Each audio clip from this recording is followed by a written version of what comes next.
Hello and welcome to part 3 of the Every Legion Unit tier list. I'm joined today, again, by Bill.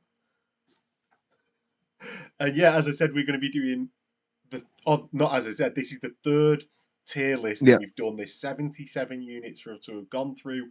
We've done the Liber Astartes and Liber Hereticus.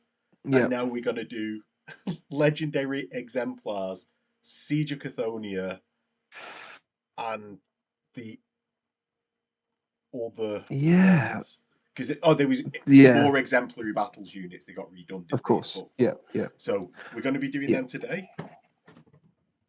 Wish us luck. Yeah, if you think this is already a bit congested, just you wait. It's going to be a doozy by the end of it. Yeah. So we're picking these at random. We're not going to lie. I'm not going to lie. There are some that I forgot were in the game. Didn't even know about them. Yeah. So we might have to be pausing that. You might notice more cuts in this one as we go away to Google the name of the unit, because we know where it's going to come about on the table, but I've no idea what it's called. Literally no idea. Yeah. Right. Like selecting one at random, putting the random number generator. Exindio Automata. Oh, okay. Cool. Right. So this is the Dark Angels Automata that's part of the legendary units bit. Yeah. And it's the Dark Age of technology things where the Dark Angels squirreled away like cheeky little chaffins ears. Yeah. Automata for usage later. So Bill has had a quick look up because I rated these as we went, not tier list rated, but went through them in the legendary units guide that I did previously. Yeah. I remember them being fairly decent. Yeah. Fairly. Yeah. But what have you made of them? What stood out? Yeah, so their weapon skill 6 base, which is massive. So if you're going against other dreadnoughts, they're really good in that instance. They got a lot of weapon options. You can buy them loads of different guns. All the guns are pretty good. You can get a Phosphex one. You can get a Strength 8 Lance weapon on it. And the combat weapons are still decent as well. You've got essentially a Brutal 2 Power Fist with quite a lot of attacks. They're toughness 7. They've got 6 wounds. Their weapon skill 6 base. The only thing that lets them down is they don't have the same invulnerable save provider as a dreadnought. So they've just got a refractor field. So any instant death is just instant death to these, which is the annoying thing about them. But besides that, they have the weird rule. So when they take a wound, you've got to roll a dice. Shit, I rolled a 1, which means they the AI within them has decided to rebel, and they then treat friendly units as enemy units, and they have to just move towards the closest enemy unit. So the best way to deal with them is do a wound, hope they roll a 1, and then let them kill the recon squad they just run past. But then if you're a Dark Angel player, you just put them on a flank and just run them forward, and they have to be addressed because they will kill pretty much anything they fight, but they can also be killed quite easily.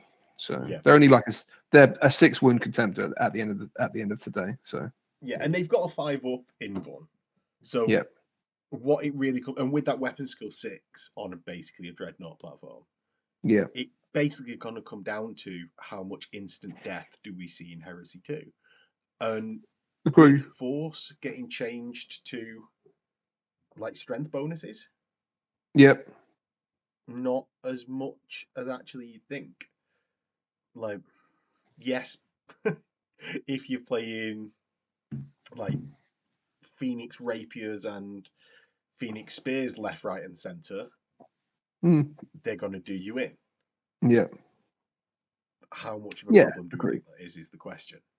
Yeah, I think they're just a solid B unit, personally. I don't think they're going to reach A because of their disadvantages, but I think they're definitely better than most things in the game. I'd put them as a mid B. I'd be happy a mid B. Yeah. Do we think the the 1 in 6 chance is too off-putting for people more than what it should be.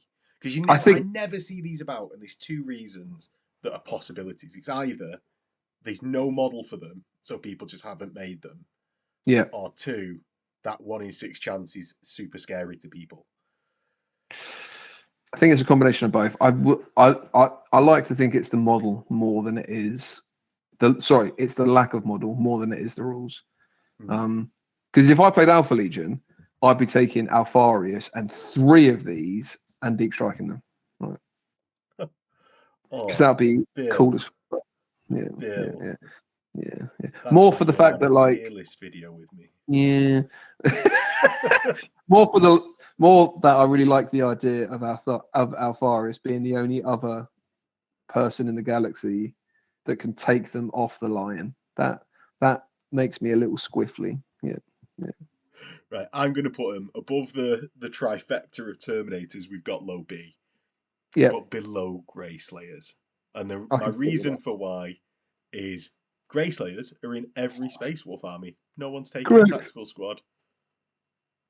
Ex Indio Automata are not in every Dark Angel army. Yeah. Right. Well, that is one done. Next, that's a good start. Yeah, we've got basically the exemplar battle, White Scars Destroyers. The Dark Sons of Death. I think they're called, aren't they? Yeah. The Dark Sons of Death, because the other one that I keep thinking of is the Falcon's Claws. Okay, yeah. So after a little bit of digging, we have found them. These are basically destroyers that you can give charnable weapons for 5 points or power glaives for 10 points. Once a game, they can get Fleet 2 and Rage 2 and can be a retinue to a Stormseer. Which is quite cool, I suppose. Yeah. It's a nice little unit. I'm going to go out on a limb and say they're going to be higher than every other White Scars unit on this list. Definitely. Yeah. So, one of the things that destroyers tend to lack is mass access to anything that can get like breaching or rending or something like that. So with power glaives, they're going to get expensive. 205 points for 5 off the bat. But they've got access to weapons that they need and rad grenades. Yeah, essentially, it's exactly that. They are destroyers with access to actual good combat weapons. So what's not to love with that? Yeah. And for that 205, they're coming with the jump packs. Yeah. Oh, yeah, they just come with them base, which is nice. Yeah. They are 1 attack, 2 on the Sergeant, which I think is 1 less than destroyers. Yeah, interesting. And they haven't got counterattack either, have they? Yeah. So you are losing out slightly on that. Oh, Bill. I do want to say bottom of C, but ahead of Kazagans. They're going to be expensive. They're going to do a bit of work. I actually don't think they are. Go on. Where do you want to say? I think they're D, Boise. Oh, no. Just, is that on expense or is that? I think everything that goes into them, they are going to bully tactical Marines, but they're going to lose numbers when they either shoot or charge tactical Marines. Right. Let's do this. So let's go through the units at the bottom. The Kenetai blades are better. Yeah, I'd rather have Kenetais. Praetorians I'd rather have Praetorians. Breach shields in there. Crimson Paladins can get line and won't die to them. Stiff freeze. Yeah. Oh no, we get into the other White Sky units. Heaven Keshig will probably beat them up. Yeah. Castellax Archaea. They'll beat these up. We don't need to directly compare these and Castellax Archaea fighting. Yeah. Do we think I spoke far too fast on the extreme high? I think they're Ashen Circle level. Oh no! But they can breach on a 5-up. They can breach on a 5-up. But they've They not can got breach on a 5 counter plus. attack or Yeah, two attacks. They're weapon skill 4. And they haven't got flat AP3. Is flat AP3 better than maybe breaching on a 5? On a Charnable Saber 5, which means you're never going to get it. Yeah, I reckon the problem. You get rage once a game. Yeah, the rage in the fleet's nice. I suppose that is, and the fact that you can put them with a Stormseer is kind of nice. But the Stormseer could just go anywhere else as well and probably be equally as effective. It only gives away 1 kill point. It only gives away 1 kill point. So I suppose if you do that, you can't put an apothecary in the squad because that is part of an independent character. True. Although they might not have bitter duty. Let me just quickly check. No, I mean because of the because they become a retinue, don't they? Yeah, being a retinue. So they haven't got bitter duty, Bill, which is a lot. Are they better than Reavers? Oh yeah, hands down, definitely. Such a shame. Fuck. Yeah. I think a good thing to point about this entire list as well is we definitely won't have battlefield data on some of these units. Yeah, it's getting towards the shakier end of the list. Yeah. Like it's definitely that Astartes and Hereticus 100% stand by that list. Yeah, I completely agree. I've used all of them, or I've played against all of them, so I completely understand how they all work. Yeah, but I think multiple times as well. Definitely, yeah. Looking at it, even the ones that I've had less experience with, like I said, like Grave Wardens. Yeah, Grave Wardens. I've played against them a few times. I just not interacted with them because I shot at them. If you know what I mean. That's the shakiest thing I've got of those legions. Okay. Right. Jorlan Hunter Squad. Right. Well, I think this has the greatest. No, I'm not going to say that. I'm not going to make such a sweeping statement. I think this has a large discrepancy between how cool the unit is and even like you said, you've played it a number of times against it a number of times, Phil. Yep. And actually, how good this unit is, how it's going to do on the tiers. So, hand flamers, torrent 3 and pinning once a game. Yep. Not line, troops choice, and what 15 points a model. Yeah, fairly cheap. So I think it's 125 for 5, which actually is quite expensive for what they are, I suppose, because you get 10 tactical marines for less. But what's nice about them is they have scouts, so you can put them in pale hunters, and they can outflank alongside your stuff that classically can't outflank. And then you can cause a pinning check when you arrive, and then these can shoot and maybe cause another pinning check before everything charges. They're probably good as a little 5-man squad to go alongside outflanking good stuff, and you could use them to charge first, to eat overwatches, things like that as well. They're still fast. They're still space wolves that aren't heavy, so they're still going to move 11 and charge, which is good. These are a not good unit, I think, that's going to come in C. Okay. Because my feeling is C, low C.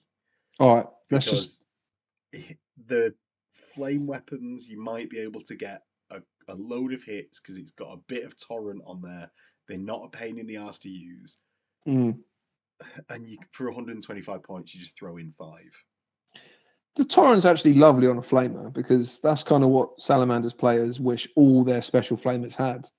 So you could have a couple of ranks of guys and you can still fire your weapons.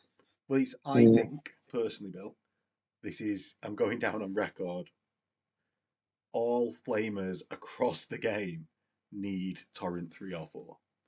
I would not disagree with that at all. It would make them usable. Not only would you not have to I'm spacing my models on the second rank behind models on the front rank that have got a slight gap in that I can fit the flamer through.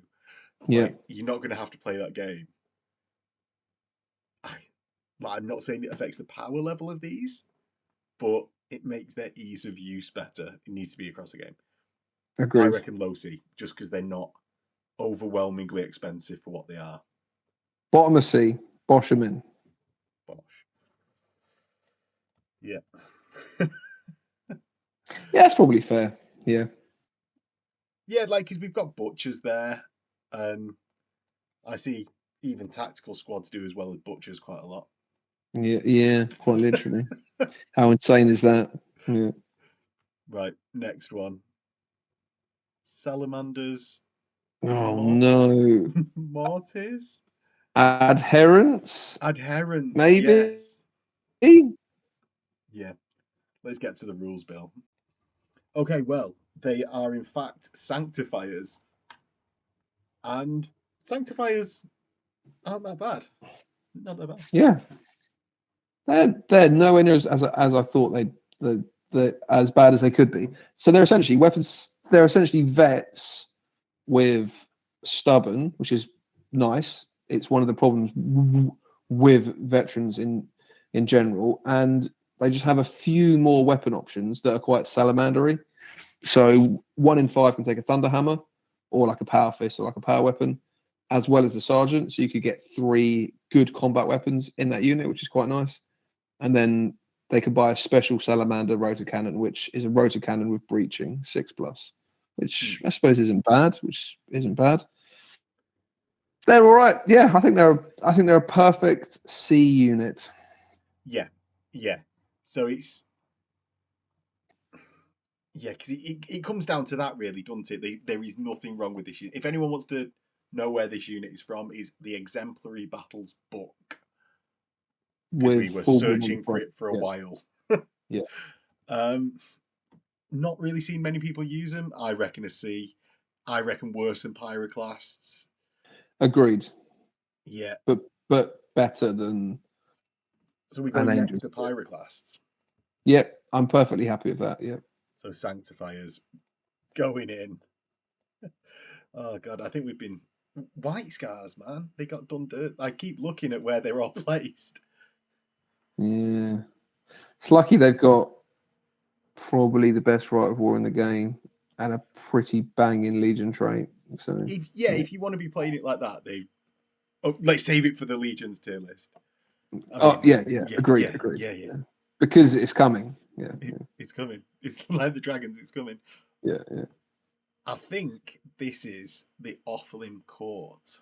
Yeah, this is the Offenham Court. So this is the unit that every Blood Angel player never ever asked for, but they decided to give us because they didn't want to give them the golden guys. So they gave us these instead. And then a year later, they gave us Sanguinary Guard. Yeah. And yeah, it's 3 mini.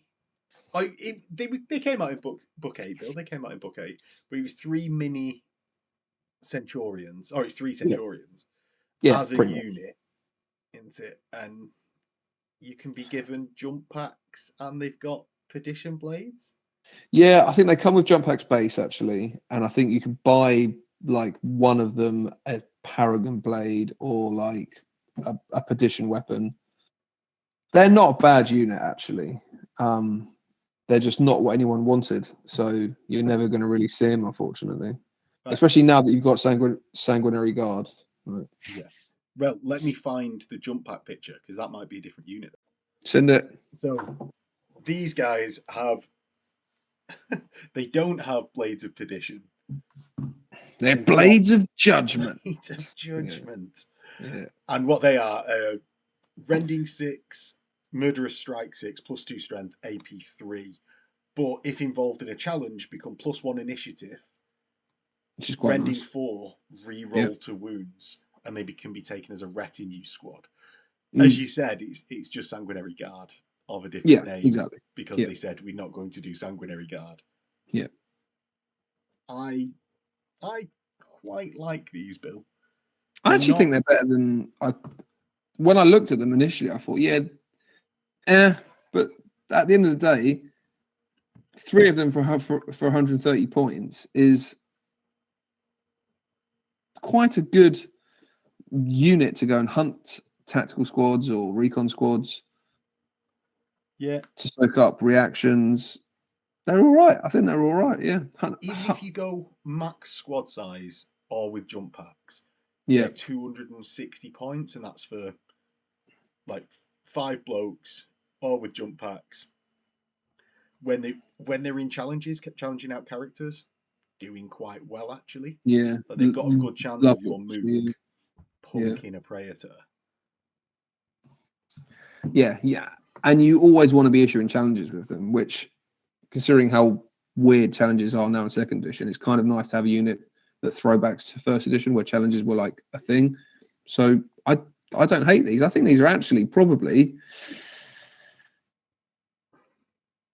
Oh, what's he going for? I'm going to go high C. No. Yeah, I'm going to go high C. Upsell, if you like. Yeah. No, I reckon high C is good. They're not. You required to be in a challenge to get that breaching. Definitely. Or the rending. If it wasn't the case, if you were like breaching 5 all the time instead of breaching 6, yeah, would be much higher. But yeah, the other problem as well is they're an HQ slot, so they eat up your precious HQs. If they were an elite choice, a 0 to 1 elite choice, that then could become a retinue, banging. But the fact that they're an HQ, but they're a support squad, so you can't even take them as your compulsory HQ. Trash. Where do we reckon they go on the C tier? Having the mobility. Oh, headphone out. Oh no. They're probably better than similar. Pyroplasts? Yeah, I'd say they're similar to the Templars. Oh, really? That high? Yeah, I think so. Yeah. I suppose they've got the AP3 all the time. That's putting them. Yeah. Like, and they can be a retinue squad, can't they? To go. Yeah. Yeah, I think I'm not willing to fight you on that. Yeah. Not that I even have any difference in it. Right. Let's go more top of list. Let's put in the random generator. Let's see. This one. Oh! Oh! Oh, mama. Here we go. Well, we don't have to stop it for this one, I imagine. So not in the slightest. And we know where these are going. Yeah. And if anyone hasn't played these, you must be playing Loyalists. So yeah. Right. 3 up shields. Yeah. They've got Thunderhammers on everyone, despite what the picture says. They've got Solarite Power Gauntlets on everybody. Oh, is it Solarite Power Gauntlets? Yeah, yeah.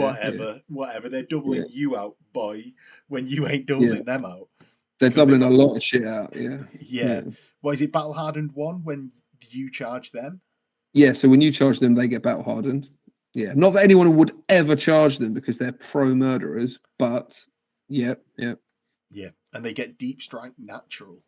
They have Deep Strike built in. And one of the cheeky things you can do with these guys, because they're also an HQ slot, but they don't have the support squad special rule. So you can take them as your compulsory HQ, and you can make the sergeant your warlord, and he can then be a solar marshal. So they become weapon skill 6. Yeah. Oh no. Yeah, it's mad. Yeah. They're really good, I think. Really good. Yeah. I concur. I think we are looking. Are we looking at B, Bill? Are we looking at A? These are S, baby. These are up there with, dare I say it, and I can't wait for a certain person's response to this. I think they're Suzerain level good. I really do. Yeah. Oh. But I'm willing to let you fight me down, mainly because they've got Deep Strike built in. I love that they have that inbuilt. I think. Well, let's talk about all the other things in S currently. Okay. Yeah. Right. We've got Phalanx Warders, which are cheap as hell. Yeah. And they are 4-ups re-rolling. You can add an apothecary, a triplicate save that's 2 of which is 4s. 4 up. Yeah. What? Because of Heart of the Legion. Yeah. Insane. More Dathan. Fast as hell. They want you to be higher toughness. The higher toughness you are, the better they become. Which is mad. Yeah. They're also insanely cheap. They're like 315 points for 10 with triple sergeants. They get where they need to be and they kill more or less anything. Yeah. Suzerain, all of them characters, +1 leadership bubble, 4 up saving combat, AP2 at initiative. Oh, you take them in Logos and they go, well, weapon skill 6 when you need them to be weapon skill 6. I reckon because it's the 3 up save and they're not doubling out Huskars when you charge them, but who's charging them? Yeah. And I suppose that is a game altering strategy. One of the things, being Imperial Fist, benefiting from that advanced reaction. Oh, I forgot about that. Yeah, if you even move near them, wham, they're in business. Yeah. It's and you can quite easily take these outside of any of their 3 Rite of Wars, and they'll still be perfectly good, perfectly great. Even you don't need them in any of those Rites of Wars. If anything, these probably excel even more in lower points games, where maybe taking big blocks of Templars or Phalanx Warders, you might not want to take as many as you classic would in like a 3250. These you can take in 1.5k, in 2k. Yeah, they're going to be a chunk of your army, but you can depend on them at every points level to do work and do what they need to do. Yeah, really good as Suzerain. Characters, all characters in Suzerain. Suzerain are cheap as hell, man. Yeah, I'm actually going to 75 points for 5 of them. Yeah, I'm actually going to say these go above Phalanx Warders, but below Dark Furies. Personally, I'd rather have Dark Furies and Suzerain over them. Yeah, because the thing is with Dark Furies as well, you can spam the hell out of them. Exactly. People also do that. Not even just you can. Many people take multiple squads of Dark Furies. Yeah. You can have 30 in a 3K game and still have a ton of points left over. Right? Yeah. Which is unreal. Right. Yeah, and it's the same with Suzerain as well on that front. They're really cheap. Like looking at you, Neil, taking 2 squads of Suzerain. You curly head fuck. Yeah. I think Huskarl's 3rd on the list. Yeah. Send it. It's done. Yeah, and that's just because of the 1 attack on Warders. Yeah, Warders to me have like no output, but they just never die. So yeah. I suppose it's a hard one, isn't it? Because you can throw characters into Warders and stack them up a lot. Yeah.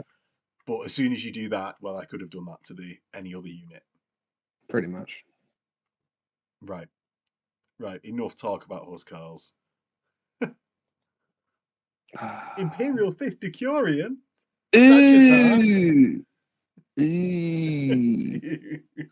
Not like this one, Bill.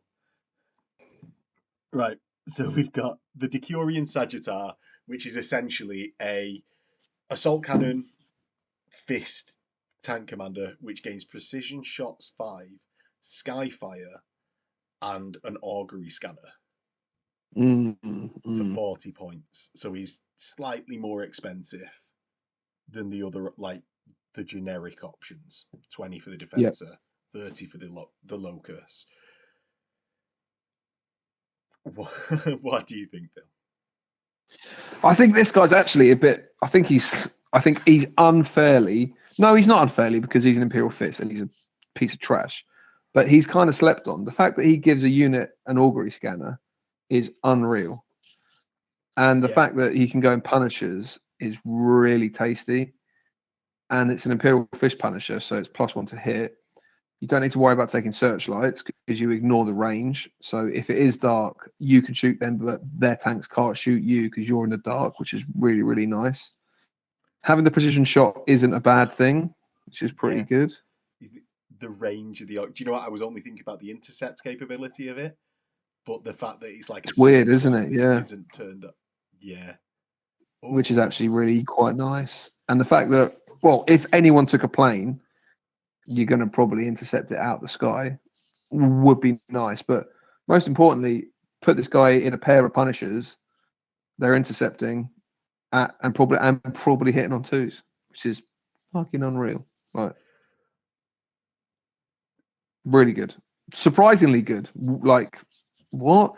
Very situational. And I think the problem with this guy in comparison to other unique units is how situational he is. The fact that he can only go in 4 vehicles: Predators, basic Sicaris, Punishers, and Kratoses. Mm. I suppose in Punishers, he's amazing. In Preds with Volkites, he would probably come into his own a bit.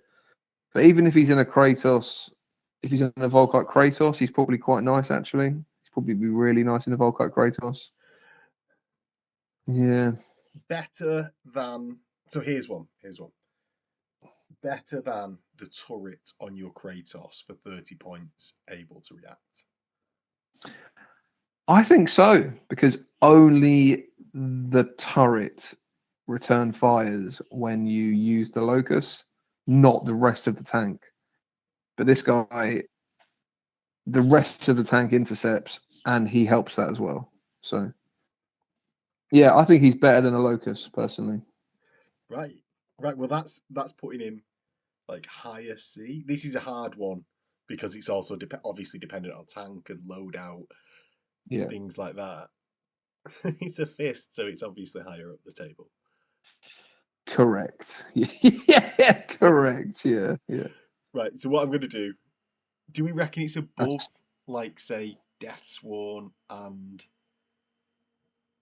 the trouble is, it's got oh, utility in a lot of these tank commanders. To put them on a list, have got utility in any tank that you put them on. pretty much. Yeah.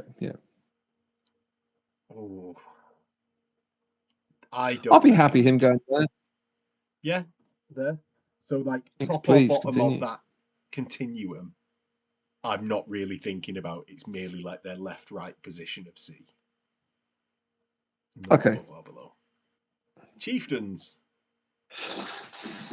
Ooh. Right. So the retinue version of Reavers, Bill. What are your initial thoughts? I actually think these are okay. So they're really cheap for what they are, actually. You can only take 5 in a squad, I think. But for 125 points, they come with line, 2 up saves, an invul with the boarding shield, and they're still weapon skill 5. Yeah, They're good. it's 150 because you don't get the artificer baked in. You've got to Oh, upgrade okay. them. Yeah, Oh, you have to pay for that. Okay. Well, only 5 points each, but I think you would for 5 points yeah, each. Yeah. near Yeah. definitely right. And then you've got to pay for the chain axes, which is just weird, Chain unreal. axes, But chain axes. Are we not going to power weapons? do you think we go power weapons? I think we're forced to. Or are you thinking like cheap command squad style? Just I'm thinking having cheap line. command squads. Yeah. Line especially, I think, is lovely, and it's a good flag rather than an Opte flag. Um, they're they're unfortunately. Oh, you're going to hate this year. They're what Reavers should be, shouldn't they? Really, right? I don't think. Cheap, Yes. cheap, cheap with line. Perfect. Reavers fixed. Done. Bosh. Yeah, but I A sort tier. of do want Reavers with with Volkite calibers and jump backs again. Oh, interesting. Okay. That's what they used to have, man. They used to be so good. Yeah, They were they the did, didn't original. they? They were the original assault squad that could have Jango Fett style rifles. Yeah. Um, Not Jango Fett, Boba Fett, but yeah, I just think you're losing out a bit on the Kingslayer special rule that they've got, which is the reroll ones to hit against squads containing ICs. Mm. But they've not got the loadout that sort of wants to couple with that. Like, I agree with you when you're looking at the actual usage of it. You keep them cheap, they're line. They can have the 2 up save in fun. And then you got the Praetor in there to do the killing, and these do the surviving. Yeah, but I suppose there's not enough members in the squad to do 5's that. tricky, isn't it? Yeah, 5 is tricky because 5 and a character in a land raider almost feels a bit underwhelming because you're only going to get like 7 out of your 10 or 12 capacity. They seem to be in a bit of an odd spot to me. Yeah, they do seem to be quite popular though. You do see them quite a lot actually, don't you? Which is interesting. Do you So think it sounds that's like more to do with like the coolness factor? Just like I've got a probably. chieftain squad. It's not a Mm, command squad, which is functionally identical. It yeah, is a chieftain squad. yeah. Okay, yeah. I'm happy with these. Where are you gonna sling these in? Come on, Do you know sling what? them I in. don't see them as much different than a command squad. Or a command squad, a B unit, or I think they C. are. I think, I think that, yeah. I think or they're a B. maybe. Yeah, let's look at what is at the top end of C, and what is you see because I think Gorgons, Lunarans. Do you know what they've got going for them? They're Terminators. Yeah, They've these are like essentially Death Terminators, I Shroud. suppose, aren't they? To a degree. No. Yeah, I suppose. You're swaying me, Bill. You're swaying me. Command squads are like B level. They're pretty good for a generic. Why don't we put them about the same level as the Exindio? Go on then. Go on then. So long as they're Yeah. not outstripping the Grey Slayers, they couldn't possibly move off that perch. No doubt. Nothing is. Nothing's knocking them off. Nothing's popping them little suckers off. Right. Next one. Oh no! Oh, these are This the is red the hand World destroyers. Eater's Red Hand. So Yeah, I quite like these. Like, yeah, obviously, jump pack unit that's got rag grenades built in. They can have meteor hammers on 1 in 5. which Like, is great. Yeah, yeah, so it's that one. It's like a one-stop shop of. Oh, I don't want every unit in my army to be rampagers. They are not as good as rampagers, no doubt. agreed. But I Yeah, don't have to use a HQ slot to get those rag grenades alongside a meteor hammer. yeah. Is there These would like be these would be perfect alongside your rampagers. yeah, like good backup unit. Yeah, Getting the extra meteor hammers in there. They're not going to hold the line against both of the units, so you can do like agreed. the 1-2 tap and definitely get the rad grenades off. Mm. Downside is they're 1 wound each. They're just one wound destroyers, aren't they? Yeah. Yeah. Where do and do you know what I speaking to a bunch of World Eaters players, a lot of them absolutely hate them, but I just Oh, don't see it. really? I just don't see it. But I think it's because of that comparison with Rampagers. Like I think Yeah. they are spoiled by Rampagers because that is should they go higher in A? Like A banging unit. yeah. I think they're just a C unit because of their survivability. I think even with all that output, they're still just a generic. They're a Legion specific destroyer, so I think they go about the same as Pyroclasts, Terror Squads, Interrupters. Yeah, Yeah. Do you know what? I find it hard to argue. yeah. Okay. Yeah. Yeah. This is quite a hard. Do you know what? These legendary battle ones, it's quite hard because I think obviously the way that they've been written, a lot of them are like side grades to units. Yeah. Yeah. So it's then like, ooh, actually I quite like that, and it's hard to not flavour where it's going on the list with what I like about the unit. Agreed. Yeah. Yeah. It's Right. weird actually. Yeah. Yeah. They're like accoutrements, aren't they? Exactly. Yeah. Sanguinary Guard. Oh Ooh. no. So So Sanguinary I'm gonna Guard. let you leave. Bill, you're gonna let me go for this first. I'm gonna be Yeah, forced to because give I'm a my little bit unsure about opinions. these. Yeah. Right, so he's 210 for 5, 40 points additional, and you can get up to 10. They've got Perdition weapons, weapon skill 5, 2 attacks each. Obviously, Perdition weapons are two-handed. 1 in 5 can take a Paragon Blade, which is still specialist. Cool. So you're not getting any additional attacks for that. But you are getting, obviously, AP2 all the time. Yeah. And it pairs quite, like, obviously, the Paragon Blade pairs quite nicely with your Blood Angels rule. So, because that's +1 strength. And then you've got +1 to wound, so you're wounded on 2s.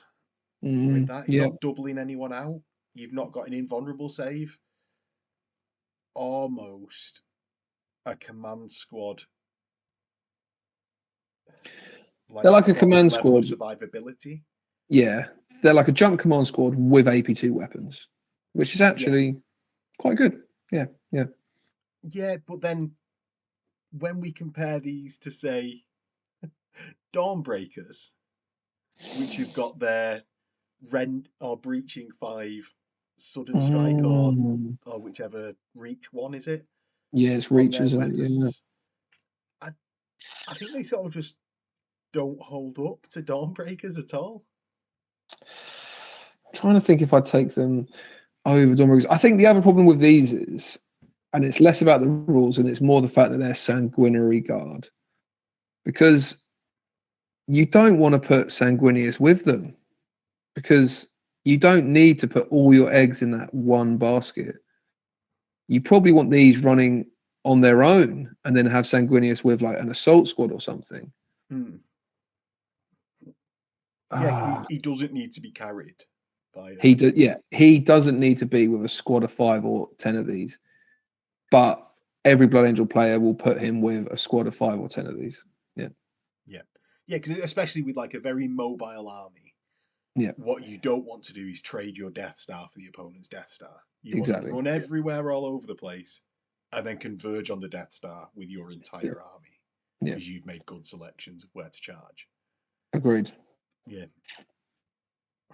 Now, we can't assume... The same level as a Dawnbringer. As a Dawnbreaker, personally. Because they got lined and built. Because they have a flag. And because we have a flag. Flags are badass. Yeah. They keep away Viking invaders as well. So they do. Yeah. Like, those dirty space wolves. Mate, after 1066, no Viking invaders in England. Done. They saw this massive flag that was built and was like, we're having none of that. And the Sanguinary Guard exemplify that. Man, I just don't see him as good as Dawnbringers. Like, not even close. Okay, interesting.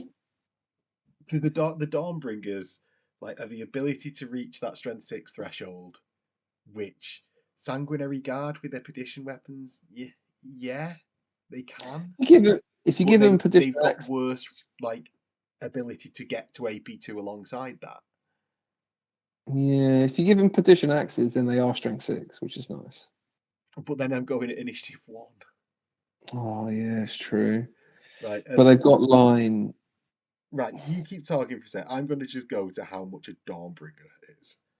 Because it was last video, obviously, or the 2 videos ago now that we went through Dawnbringers exactly. We can have that as a deciding factor.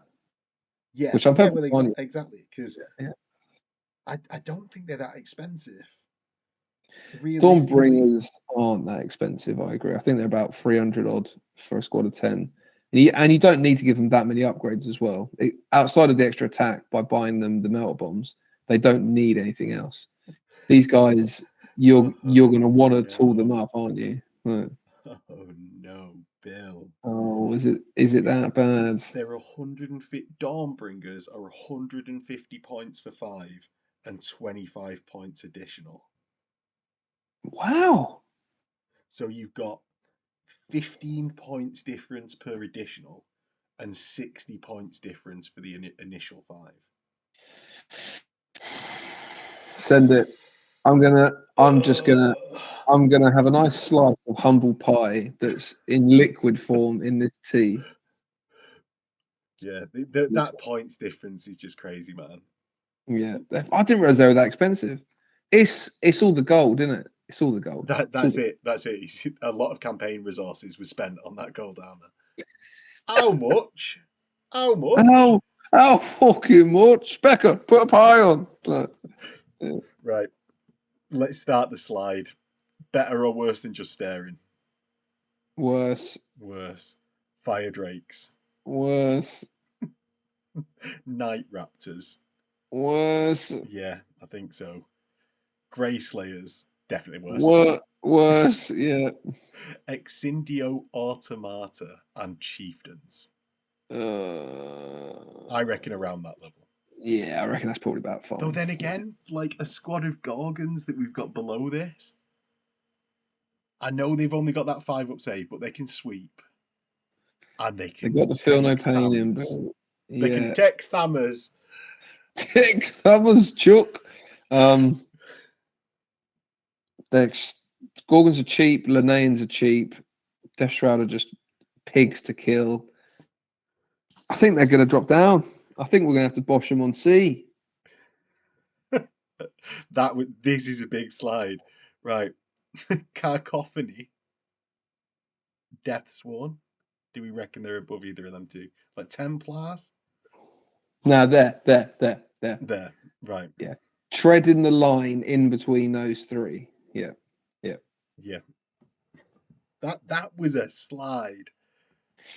Once it started. No.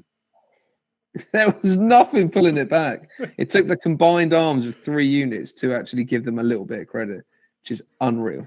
Yeah. I mean, they're almost at the point. Oh yeah, they're almost at the point where you just take off on them, which is insane. Yeah. Do you know what? Yeah.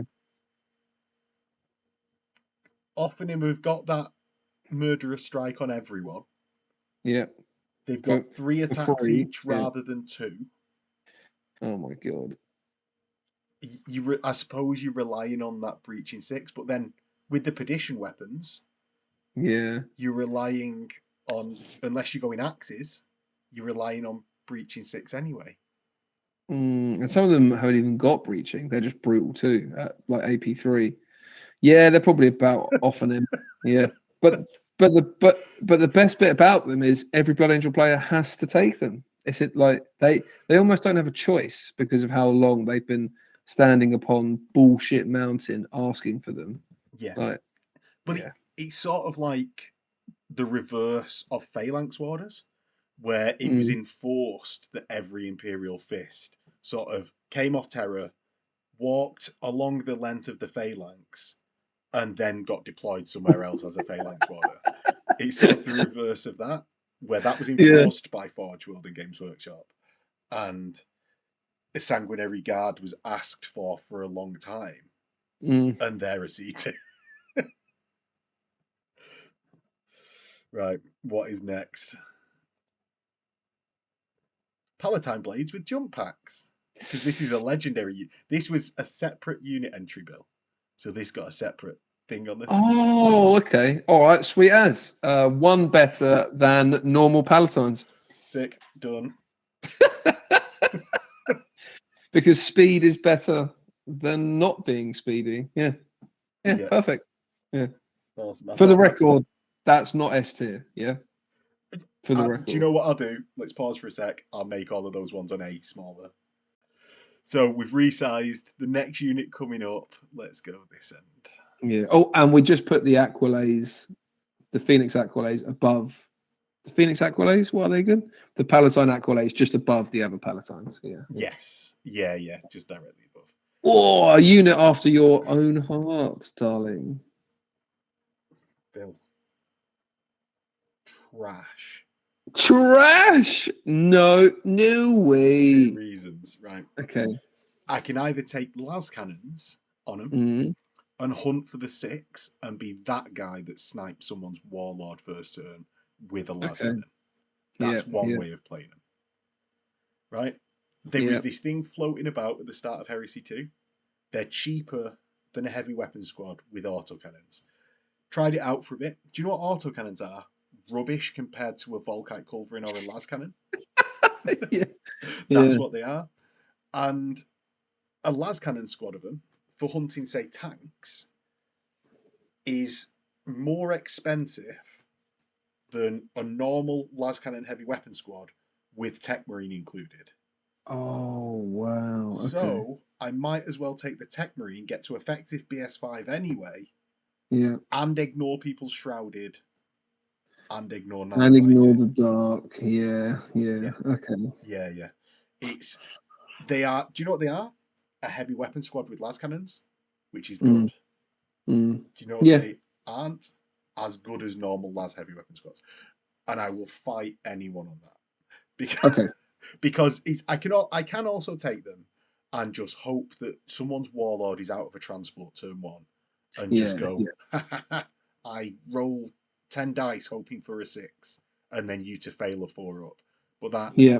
like, I can do that, yeah. And yeah, that's pretty good. But do I actually want to do that as a player? And what percentage of Yeah. loss to Agreed. them is relying on a 6 Yeah. up followed by a fail of a 4 up? Yeah. Okay. I'm up with that. The autocannons are probably what most people will take because I think there's been a bit of a renaissance towards autocannon heavy weapons teams, and it's quite like gentlemanly almost to take one, which I'm absolutely fine with. If someone has one of them, I won't immediately go, you're a piece of trash. But Yeah. then the same again, they're too swingy to ever be super reliable outside of just like killing 5 or 6 basic infantry guys. And if you really want to kill a tank, you're probably gonna have to buy them a siege breaker. So it's another 100 points or whatever, and an HQ slot. Yeah. I Wherever just you don't think go it's with worth these. it. But I Yeah, think exactly. how the A normal mighty have weapon. fallen because they were the only good heavy weapon squad in Heresy 1. Yeah, agreed. Because of They were BS5 minus they 1 were cover saves. they were really good actually, weren't they? Yeah. I used them a load, surprised people with them. They weren't Yeah. like broken good because they couldn't return fire, obviously. I'm gonna go with they are all right because they are a heavy weapon squad. And Yeah. do you know what? I'd I'd prefer to take a heavy weapon squad over them. Okay. Yeah. So that's why if anyone, because they, what do we reckon? How good is a las heavy weapon squad on this table actually? Like Oh. we know like where generic Terminator level is, which is like bottom B, Yeah, because that's where really these need to be put. they're probably high B, low A. If it was just a run of the mill las team, wouldn't it? Which is effect. I suppose it's slightly below that because I don't ignore people shrouded unless I put an additional expense of a tech marine, which the heavy weapon squad has that to at equal points to them. Okay. Yeah. So maybe like around, are they worse than tyrants? I'd probably take tyrants over these. Yeah, for that dual threat. Yeah. Okay. Yeah. Yeah. Send it. It's done. Yeah, around just staring. Dawnbreakers. Are you happy? Are you happy with that? No, because I want to put them lower because they deserve it. But that is how good an actual heavy weapon squad is around. Yeah. Okay. With a slight bit taken off them. Yeah. I reckon. Cool. It pains me, Bill. That is a real hard one. That's a hard. It's tricky, isn't it? It's really, really tricky. Yeah. Mortis Poisoner Squad. Fuck me. We'll be back in a second. So, Mortis Poisoners, 15 points per model. We've got. Oh my god, this is terrible, Bill. 1 attack each, so obviously normal destroyers have 2 attacks base. They're stubborn counter attack, 1 bitter duty like destroyers. They come with bolters, bolt pistols, rad grenades, power armor. They have to upgrade to have chainswords for 5 points a model. So really, it's 20 points a model. That's harsh, isn't it? Yeah, because basic destroyers come with chainsaws, I think, don't they? Yeah, 2 bolt pistols and a chainsword. Yeah. You can give them a bayonet or a chain bayonet if you really want.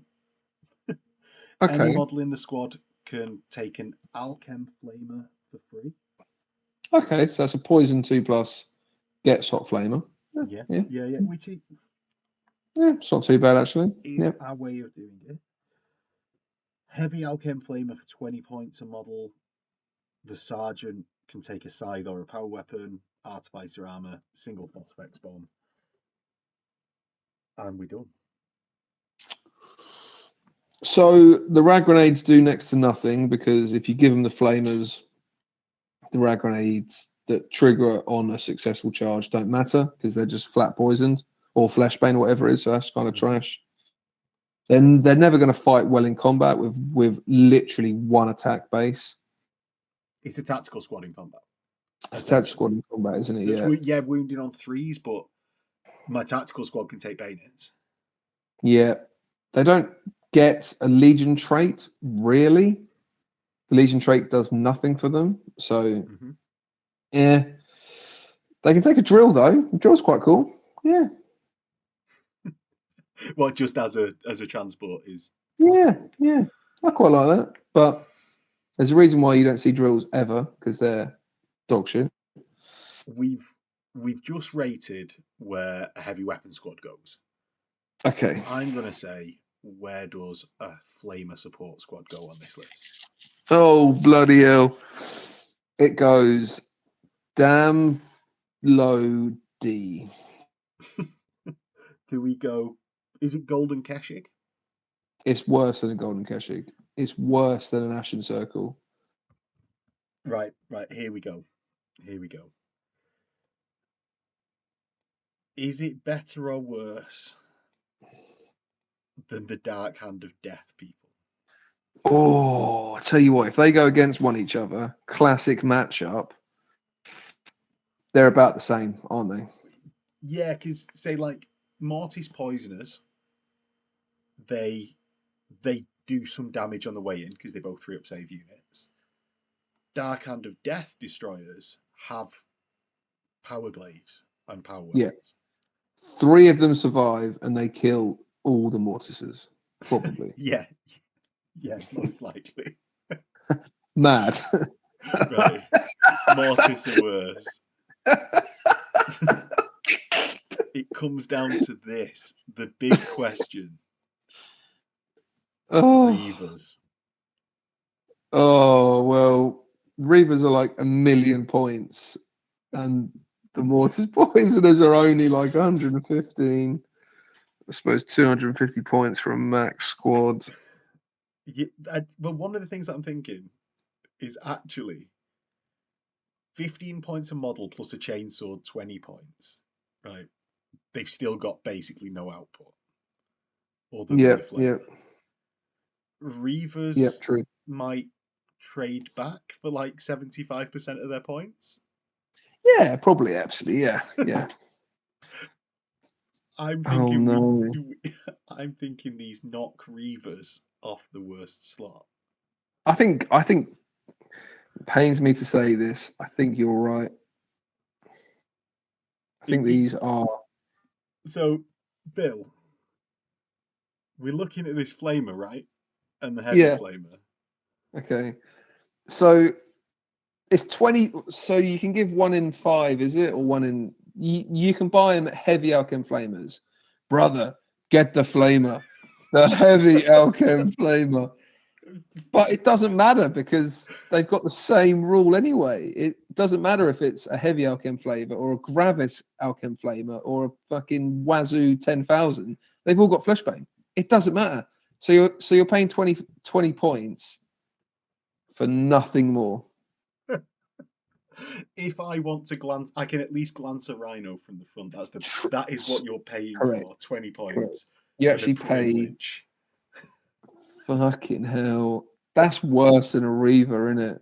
That alone puts them bottom. That alone puts them bottom. That is insulting for 20 points.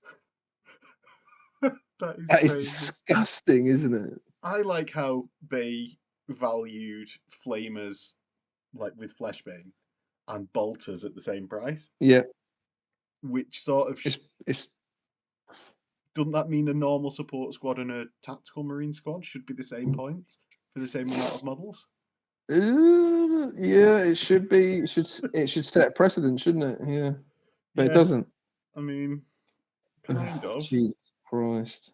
And we've got the Thousand Suns Cabal next. Okay. Another time warp, Bill. We're back in. We're back in. The background has changed. Yeah. But... hat's gone, hoodie's changed, but it's the same one. Yeah, it's exactly the same one. So we're on the Thousand Suns Numerologist Cabal. And you were saying you actually think this is quite a good unit. I actually think this is a pretty banging unit. Why? So what I like about these is it's like a squad. It's like a squad. Yeah. Of Tech Marine, it's essentially a Centurion Tech Marine with a couple of life wards, which are just ablative wounds that you can never not target first before you hit the numerologist. So they can't be sniped or precision shot. Can't be sniped or primarked or all of that weird shit. You might be able to primark it, but yeah. Can't snipe, can't precision shot it. And what it does is it's a psychic power, burst, and it gives a geolocator beacon to the numerologist, but it also can give +1 ballistic skill to like multiple units within 6 inches of that character. Right, so which I think is pretty banging, especially if you've got like a rear guard heavy support team and like some tanks or something. You can give them the +1 ballistic skill. What's nice about it is it's not a Signum, which would be better, but because you can give it to stuff within 6 rather than your own unit, and you can give it to stuff that you could never give a Signum to. So I think it's actually a pretty banging little unit, and they're pretty cheap for what they are as well. Yeah. So like Tech Marines, they're only like 130 points. Yeah. So it's like double the cost of a Tech Marine with a Signum. But as you said, you can give it to other units that you couldn't normally give a Signum. So, because if it was just a direct comparison, you'd be like, dog shit. Because if I can only give it to infantry, there's just no point. Now, it's actually quite different than the other things on this list because it's a buff thing rather than that's kind of strange, actually, isn't it? Yeah. Because classically, everything we've done so far is all based on its effectiveness at killing one another or other units in the game. This, as a unit in that perspective, does nothing. It solely makes stuff around it better, which I actually think is kind of nice in second edition. So I'm going to put this high B. Let's see. Okay. Let's see where the Centurion, the Decurion is, because in being able to give a special rule from outside of what that tank could normally get, I'm thinking specifically the Imperial Fist one. So that's high C. And it affects one unit. Yeah. Do you know what? I can see high B. Like, I maybe right. Let me put it to you this way. Okay. I'm gonna think like low mid B because the units that he's going to be greatly affecting that can't already take a Tech Marine in your backfield are tanks. Yep. And in the northern meta, tanks don't exist. Tanks top trash. Yeah. Exactly. So that puts me off it a little bit. Like that's why I'm nervous of spoiling our perfect list up to now by putting it high B. Yeah. It is pretty perfect. So I wouldn't want to taint it with some sort of southern trash. Like, you fucking southern fairies putting that fucking... Yeah. I can't wait to hear Phil's opinion on this, because you know he's going to be like... Top tanks, Becca, put a fucking pie on. Like, yeah, exactly. Like, I thought Phil was in the call just then for a second. But... Was he? Is it? Oh. I'm thinking...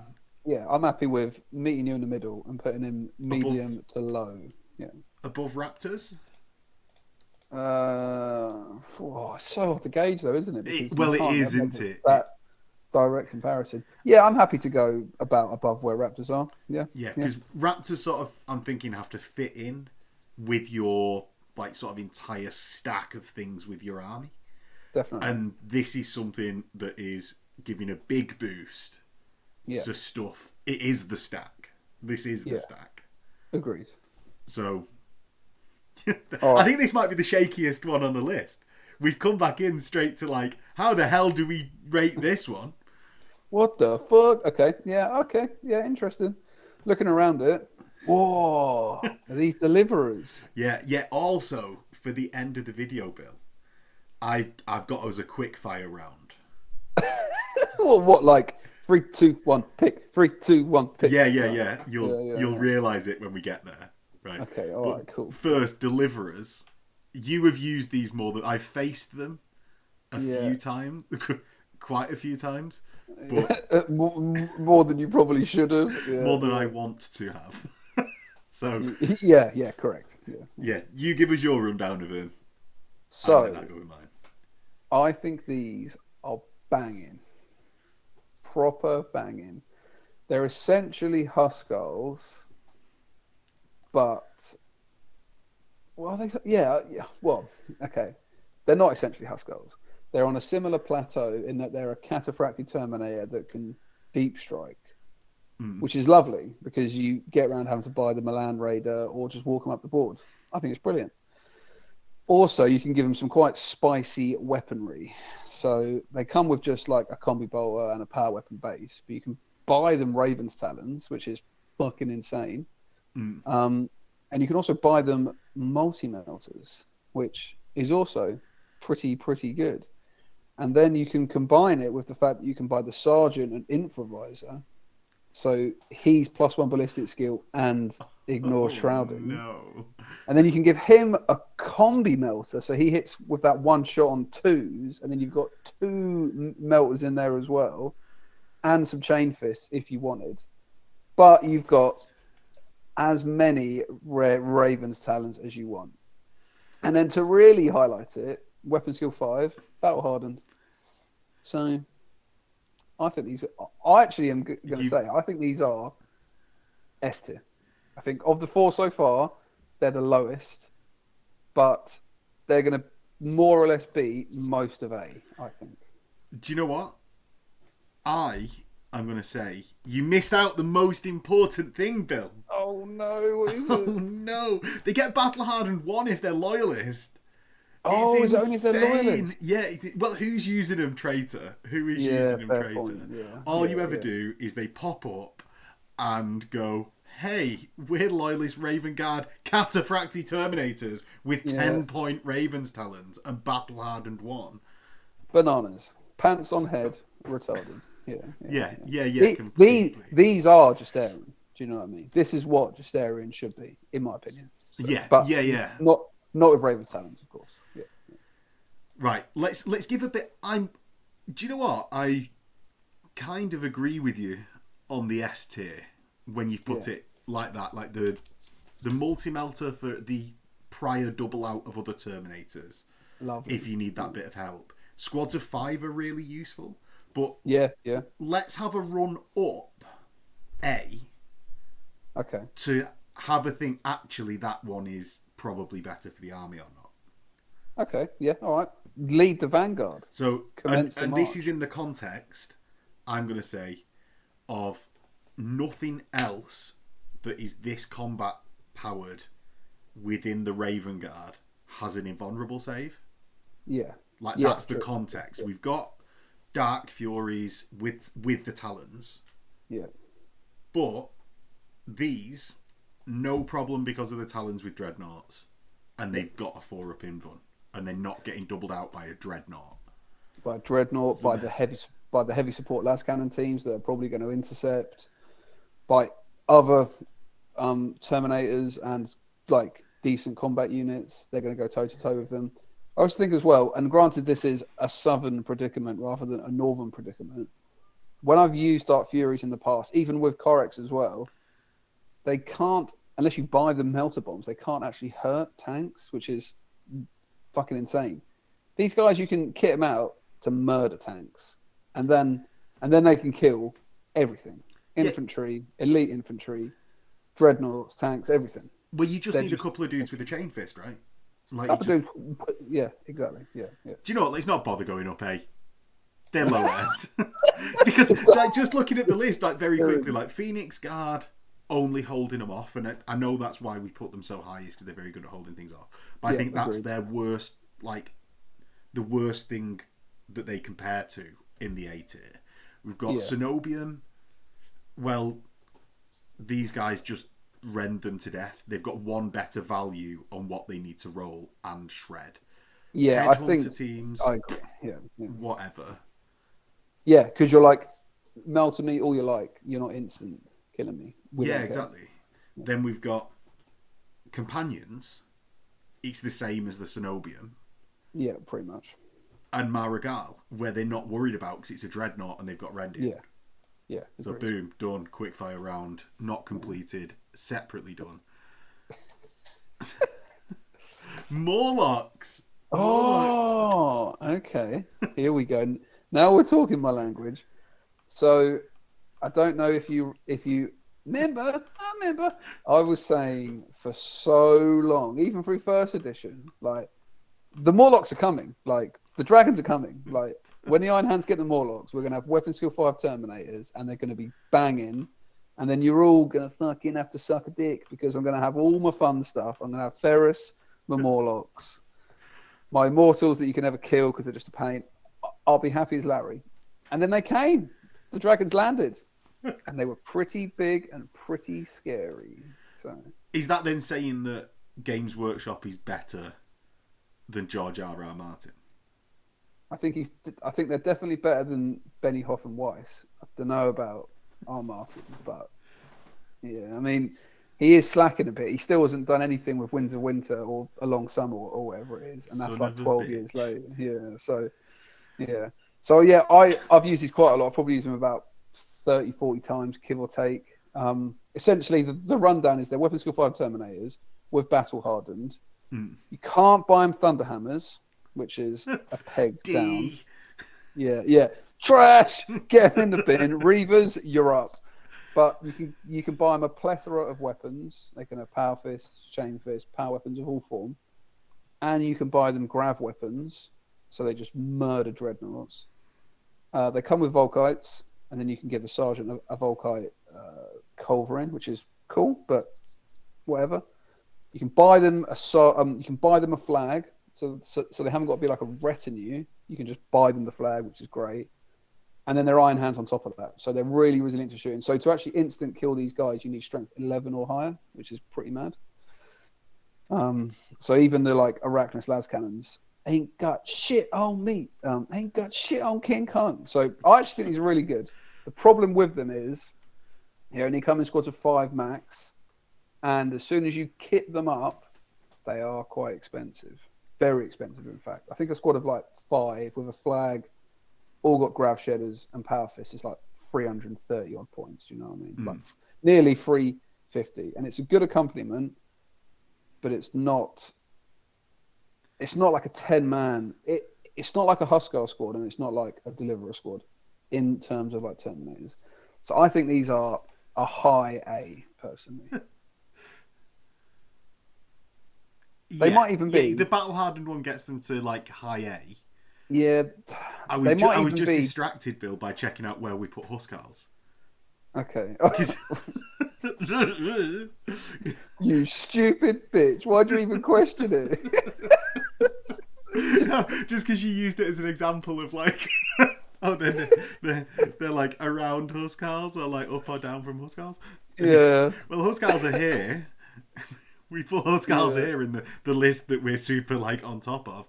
Well, they can Huskars or Varagir. Oh, they're Varagir Yeah. Son of a bitch. I'm an idiot. Yeah. Idiot. So, looking at the comparison in A, they might actually be top of A.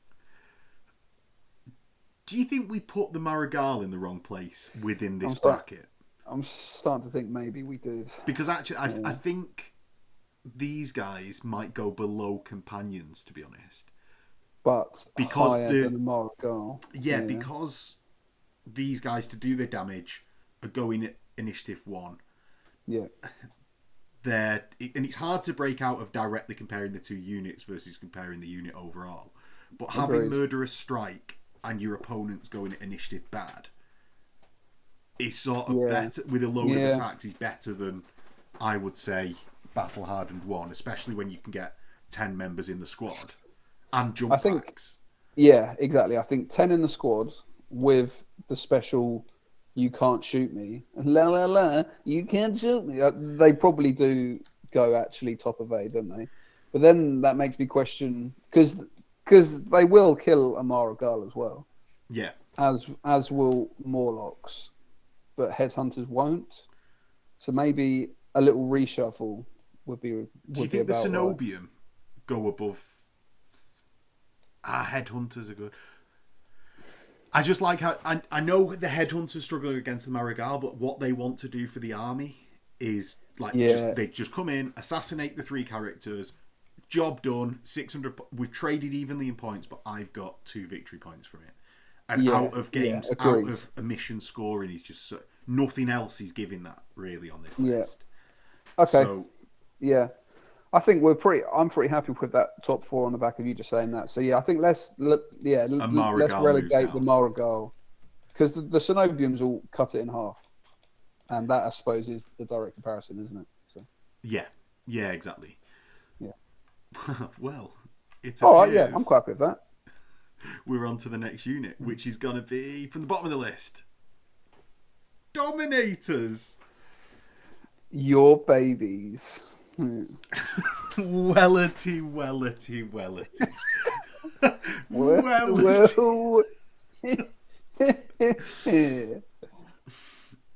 Low S. And I'll tell you for why. Right. The days of Heresy 1, Thunderhammers were barely taken. And we were forced to suffer through the lack of Thunderhammery goodness, for lack of a full phrase. You would take one on like your character because it looked badass, and that was pretty much it. Yeah, exactly. I had a power fist spear, and it didn't quite roll off the tongue for my warlord, rather than a thunder spear. Okay. That was the days of Heresy 1. The days of Heresy 2 roll around. All Terminators get an extra wound. Banging. Dominators are going to have Thunderhammers because they always have. Banging. It's the good weapon loadout. It's not quite a Raven's Talon, and they come out. Bam. And they've got the opposite problem of Reavers. They're really low in points. In fact, they're like the same points as a standard Terminator, except I'm weapon skill 5 and I've got a Thunderhammer and Stubborn. Yeah, I think that is. I think the points cost on these angers me, like genuinely. like Jimmy the intern, he must have got the 2 wrong. It should have been a 3. Do you know what I mean? Or maybe a 9. But it is what it is. They're like 225 points for 5 or whatever it is. So. Well, do you know what I'm going to say? Yep, tell me. They had to give us something. You. Fuck you, Wise Guys players. Yeah. We were suffering. Yeah. We were suffering, all of us Iron Warriors, as everyone was discovering that tanks weren't worth taking. But yeah, I'm gonna go just based on points cost. Do you know what? He's a toss up between like high A. They don't operate any differently than a command squad. Even it's just the points cost. So I'll let you choose, like low S, high A. Because they don't. You can't take them as like a retinue and give them a flag, can you? No, so they're occupying an elite slot. Yeah, okay. I don't hate that. My Legion rule for them just doesn't matter because, unless I'm against a Leviathan, yes, I wound a Dreadnought on 2s rather than 3s. But any Thunderhammer squad of Terminators is just ripping through a Dreadnought. Yeah, can they take like combi weapons and special weapons? Yeah. You can take a few. Yeah. So if you wanted to kit them out, I think the thing is, because they're so cheap, you don't need to find points to buy them a Herald or a Warmonger. you're not losing other stuff to give them a support character because they're just natively so cheap in comparison to everything else. They can have 1 or even 2 support characters, and you're not like having to make difficult decisions about what to drop and what to sub. So yeah, Well, that's it. You can get the multi melter on 2 of them. It is like a sneaky little include in them. And they get hatred automata. Yes, everyone needs help against automata. Yeah, with mech now soon to be everywhere, these guys are whopping all mech except Myrmidons. They're whopping all mech to pieces. Okay, yeah, all right. I got deliverers to A. If you want to put S. If you want to put these in S, low S. Well, which one do you actually think? Because I just thinking that they're not so different. Terminators and Dominators. It's just the points cost. Do you think that deserves to go in S? It might be. Yeah, it might be actually. We'll put them up there. Let's put them up there. Yeah. Because we can always bring them down if we need. Yeah, exactly. Yeah. They can get the Marigal treatment if there's a problem. You're down. Yeah. All right, 6. Salamander's abhorrence. Oh god, I'm gonna have to read what these do again.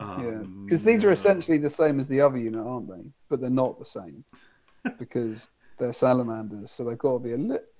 Nick Kime did a bit of a number on these in all of his lore. So okay.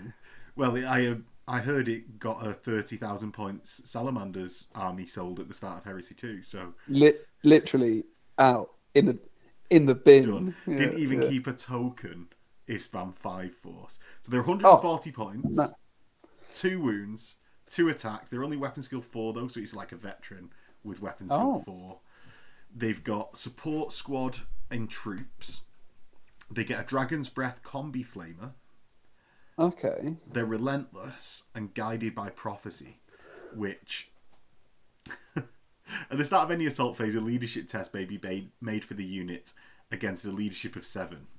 If passed, models in the unit gain Feel No Pain 6+, and improve their weapon skill to 5 for the duration of the assault phase. So you've got like a 50-50 chance of being a veteran. Yeah. With a little bit of Feel No Pain. Oh, I suppose troops is nice. Coming with combi weapons is nice. Do they come with chainswords? They do come with chainsaws and bolt pistols, so they've got like 3 attacks base, which is quite nice. Yeah, these are all right. Problem is they're a support squad, so you're still going to need your like pyroclasts or your tactical boys. Yeah, and they're not line. And they're not line. Yeah, so they're essentially a support squad, aren't they? Like a veteran support squad. Okay. Yeah, and they're not becoming line in Pride. No, they're not. Are they correct? Yeah. In which case you could just take a veteran squad, give them flamers or combi flamers. Yes, they're not Dragon's Breath, but Dragon's Breath versus line in Pride, probably take the. Yeah, they're also cheaper as well, aren't they? Because I think a veteran squad's only like 100 points. No, it's got to be more than 100 points. I think once you factor in the flamer, they're probably about the same price, aren't they? Yeah, but you've got that weapon skill 5 all the time. Yeah. You've got access to power weapons across the squad, as well as like fists, thunderhammers, lightning claws. They've got lots of weapon options, haven't they? Yeah, for the veteran squad. I think it's a decent side grade, but not. I think it's slightly going down. Like it's not a direct side grade. You're at a slight loss with them. Yeah, I think I'd prefer the other ones over these, just because they are weapon skill 5 flat, and you haven't got to have that variable. Yeah, well that's it. It's when you can't rely on it. It's not great. Do you know what? I think a good analogy for these is, do you know the Jorland Hunter pack that we put in at the bottom of C? Yeah. Where it's like it's a hand flamer Space Wolf squad. Yeah. Although these are better because they're 2 attacks and 2 wounds, I think it's a similar analogy and place to put them. They're pretty much doing the same role for the Salamanders as the Jorlands were doing for the Space Wolves. Yeah, okay. I think they're definitely not D because they're not trash. So, yeah. any level of C, I'll be sleeping tonight knowing that we put him in the right place. So yeah, and we passively make the Kazagan slightly better by comparison. Yeah. They deserve that, those White Scars players. Yeah, definitely. Yeah. Loctora's Storm Squads. Like Taurus, I've actually used these a fair amount. I haven't got my 8 games of Battlefield data, but I think they're pretty good. So I actually think they're really good. Actually, Ultramarines, Bill. Have you gotten? Well, I've got a little allied detachment for the Iron Hands because they're Sworn Brothers. Yeah, because you need that recon company to go first, surely. Of course. Yeah.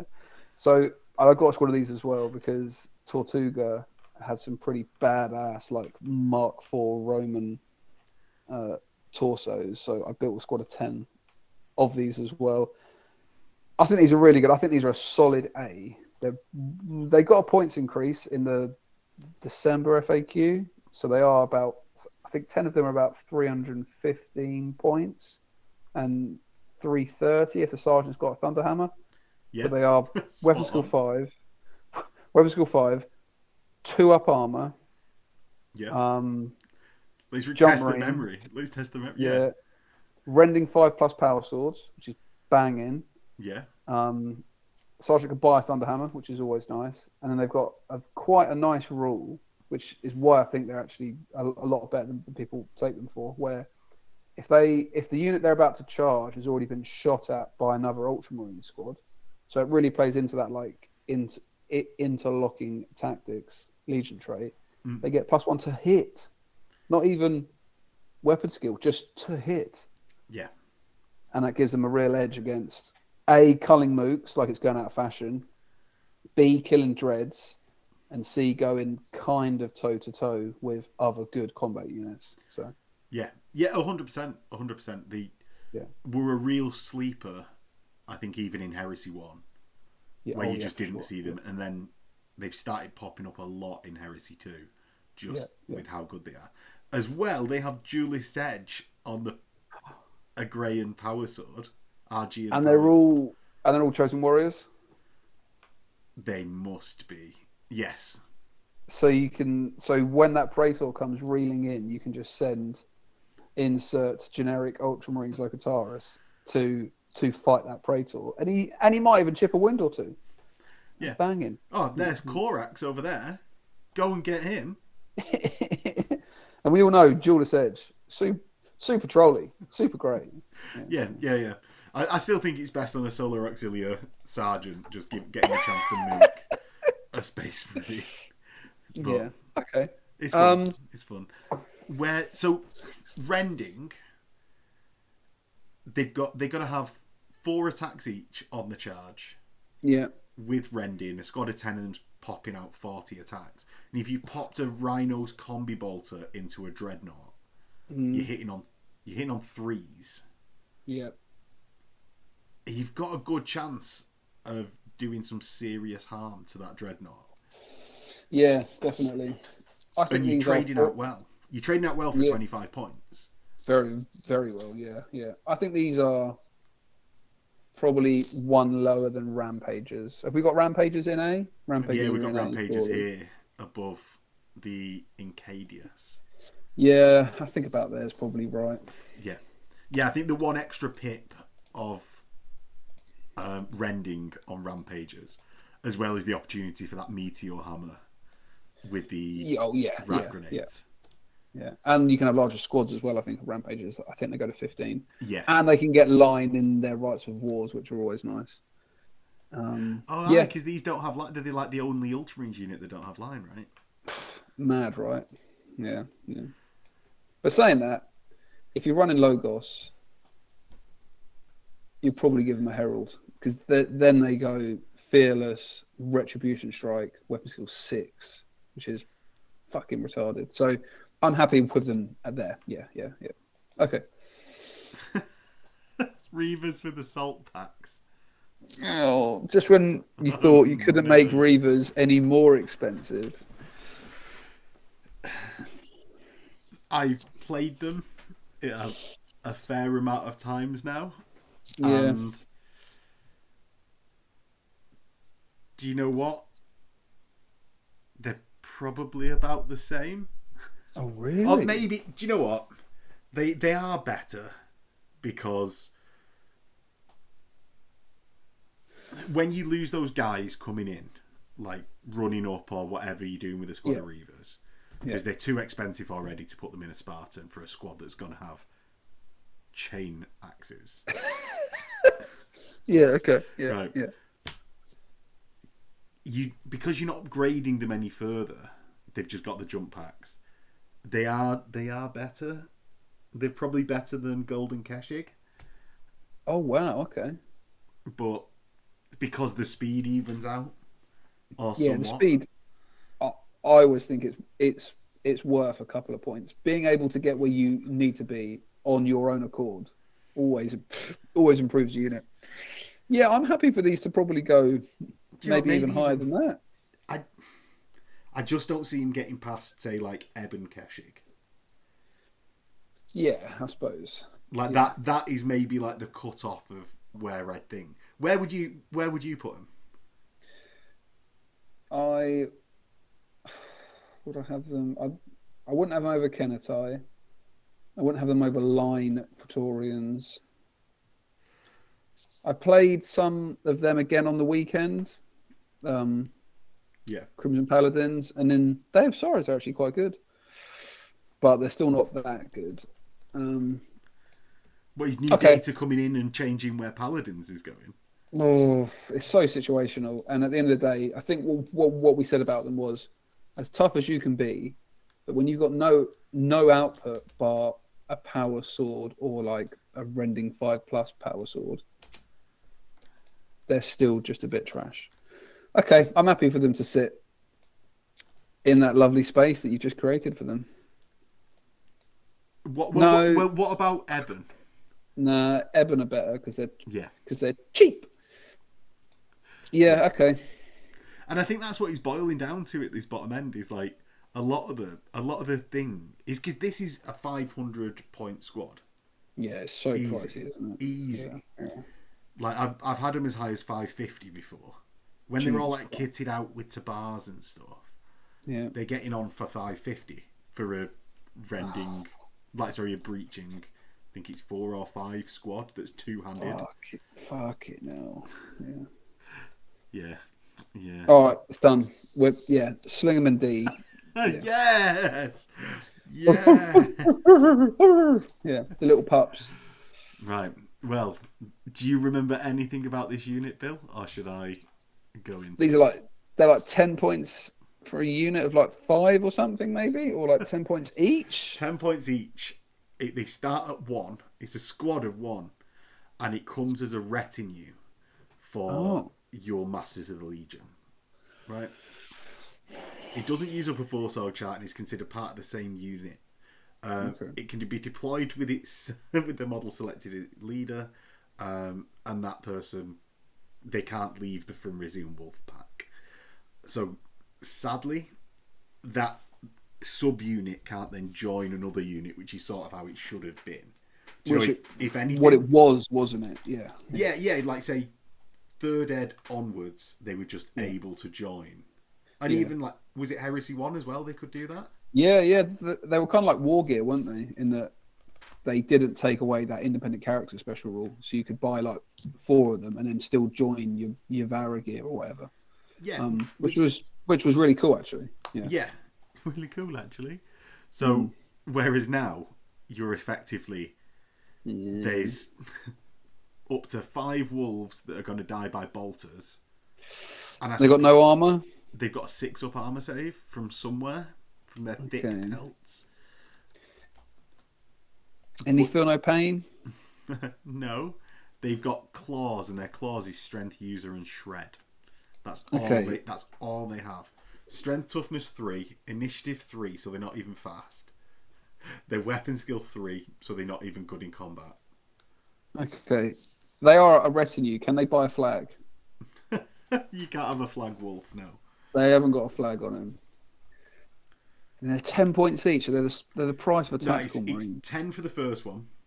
Okay. 5 points for the next 4. So you're topping out at 30 points. I suppose they're ablative wounds to las cannons, I suppose, which is quite nice. But still, with what they are, if you fire a squad of Cognisignumed las cannons at them, even non-Cognisignumed las cannons, right? So 10 las cannons go into them, hitting on 3s. The Fromysian wolves get wiped because they hit like 6 times. And then still a wound goes onto your Praetor.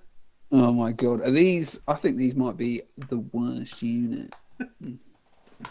Because they are absolutely the worst unit that I forgot about their existence until making this list. Wow.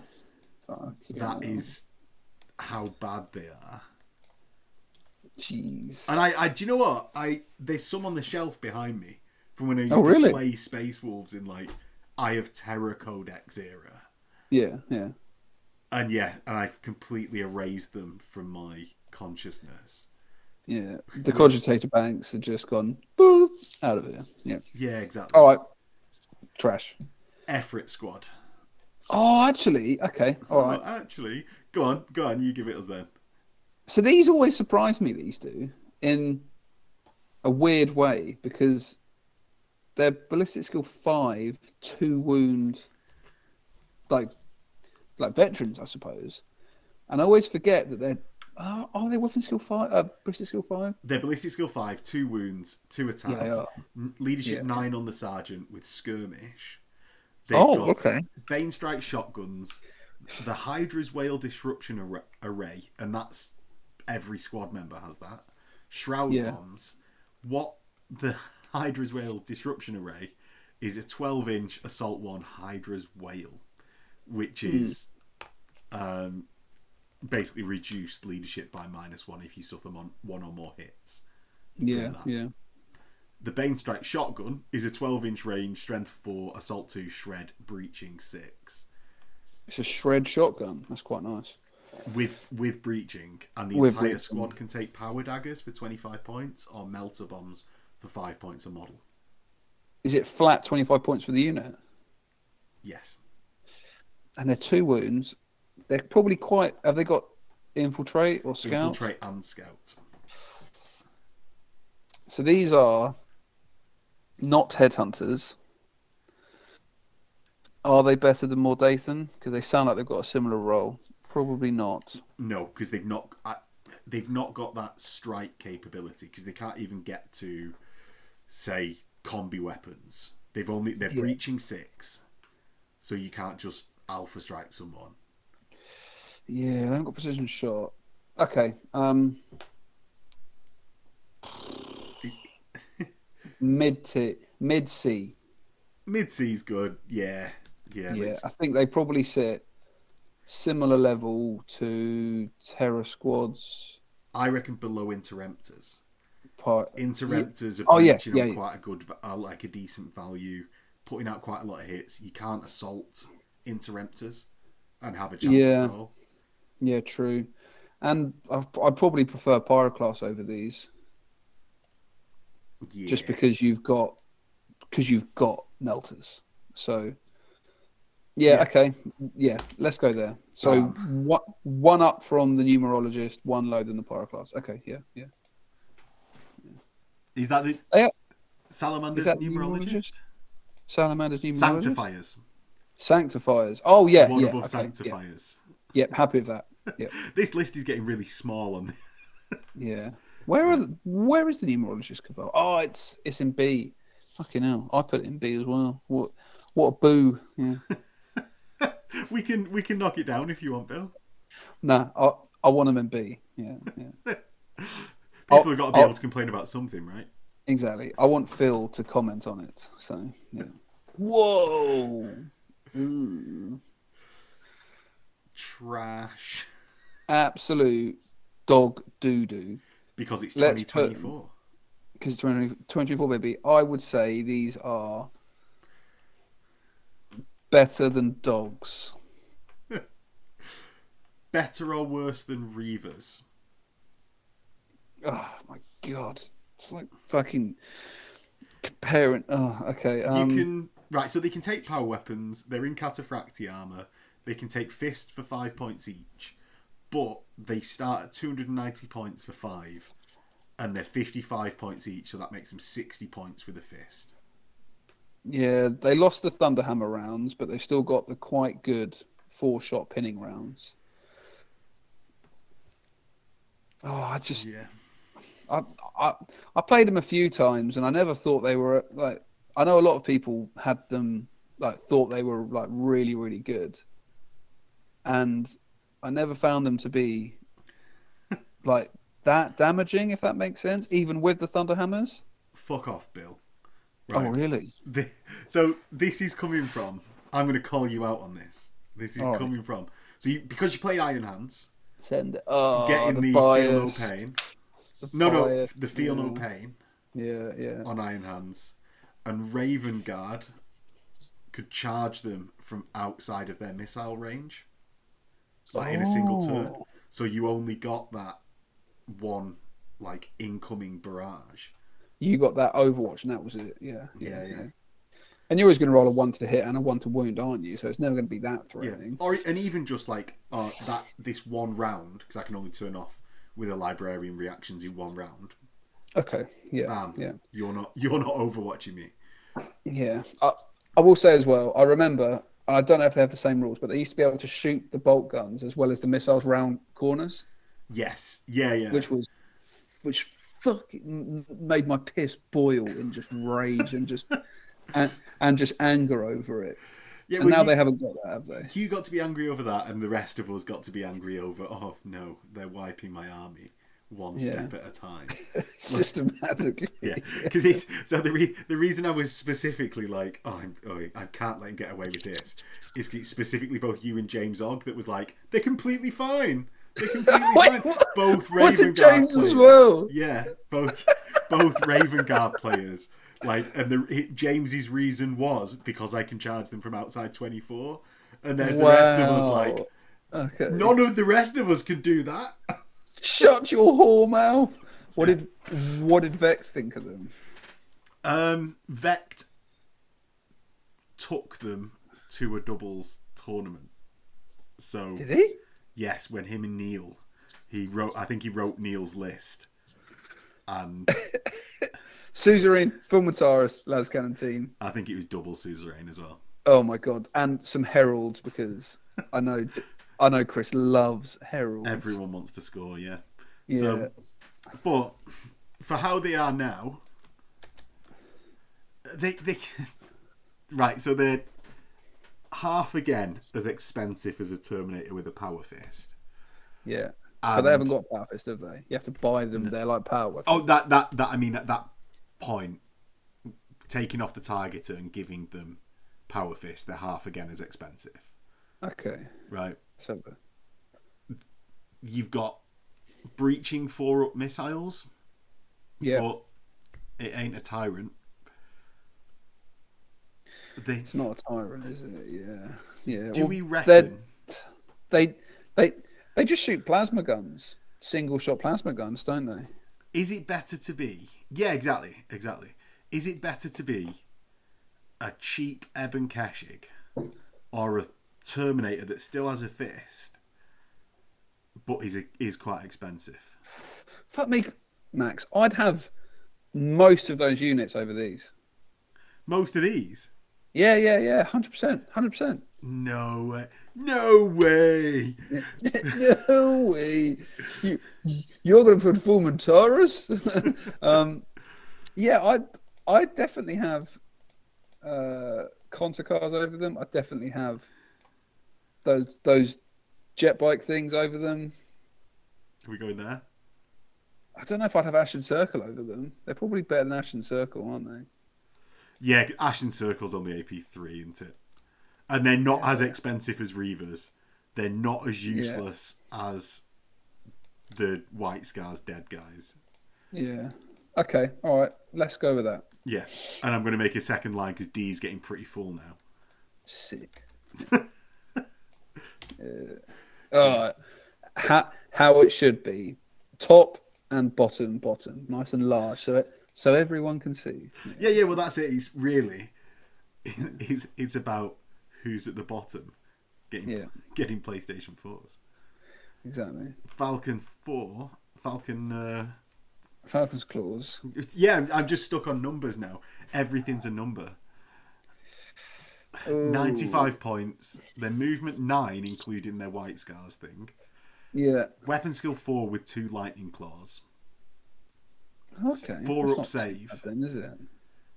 No. Do you know what? I really don't think they're that bad. So they've got lightning claws, shroud bombs. They're 1 attack each, but it's only 95 points for 5.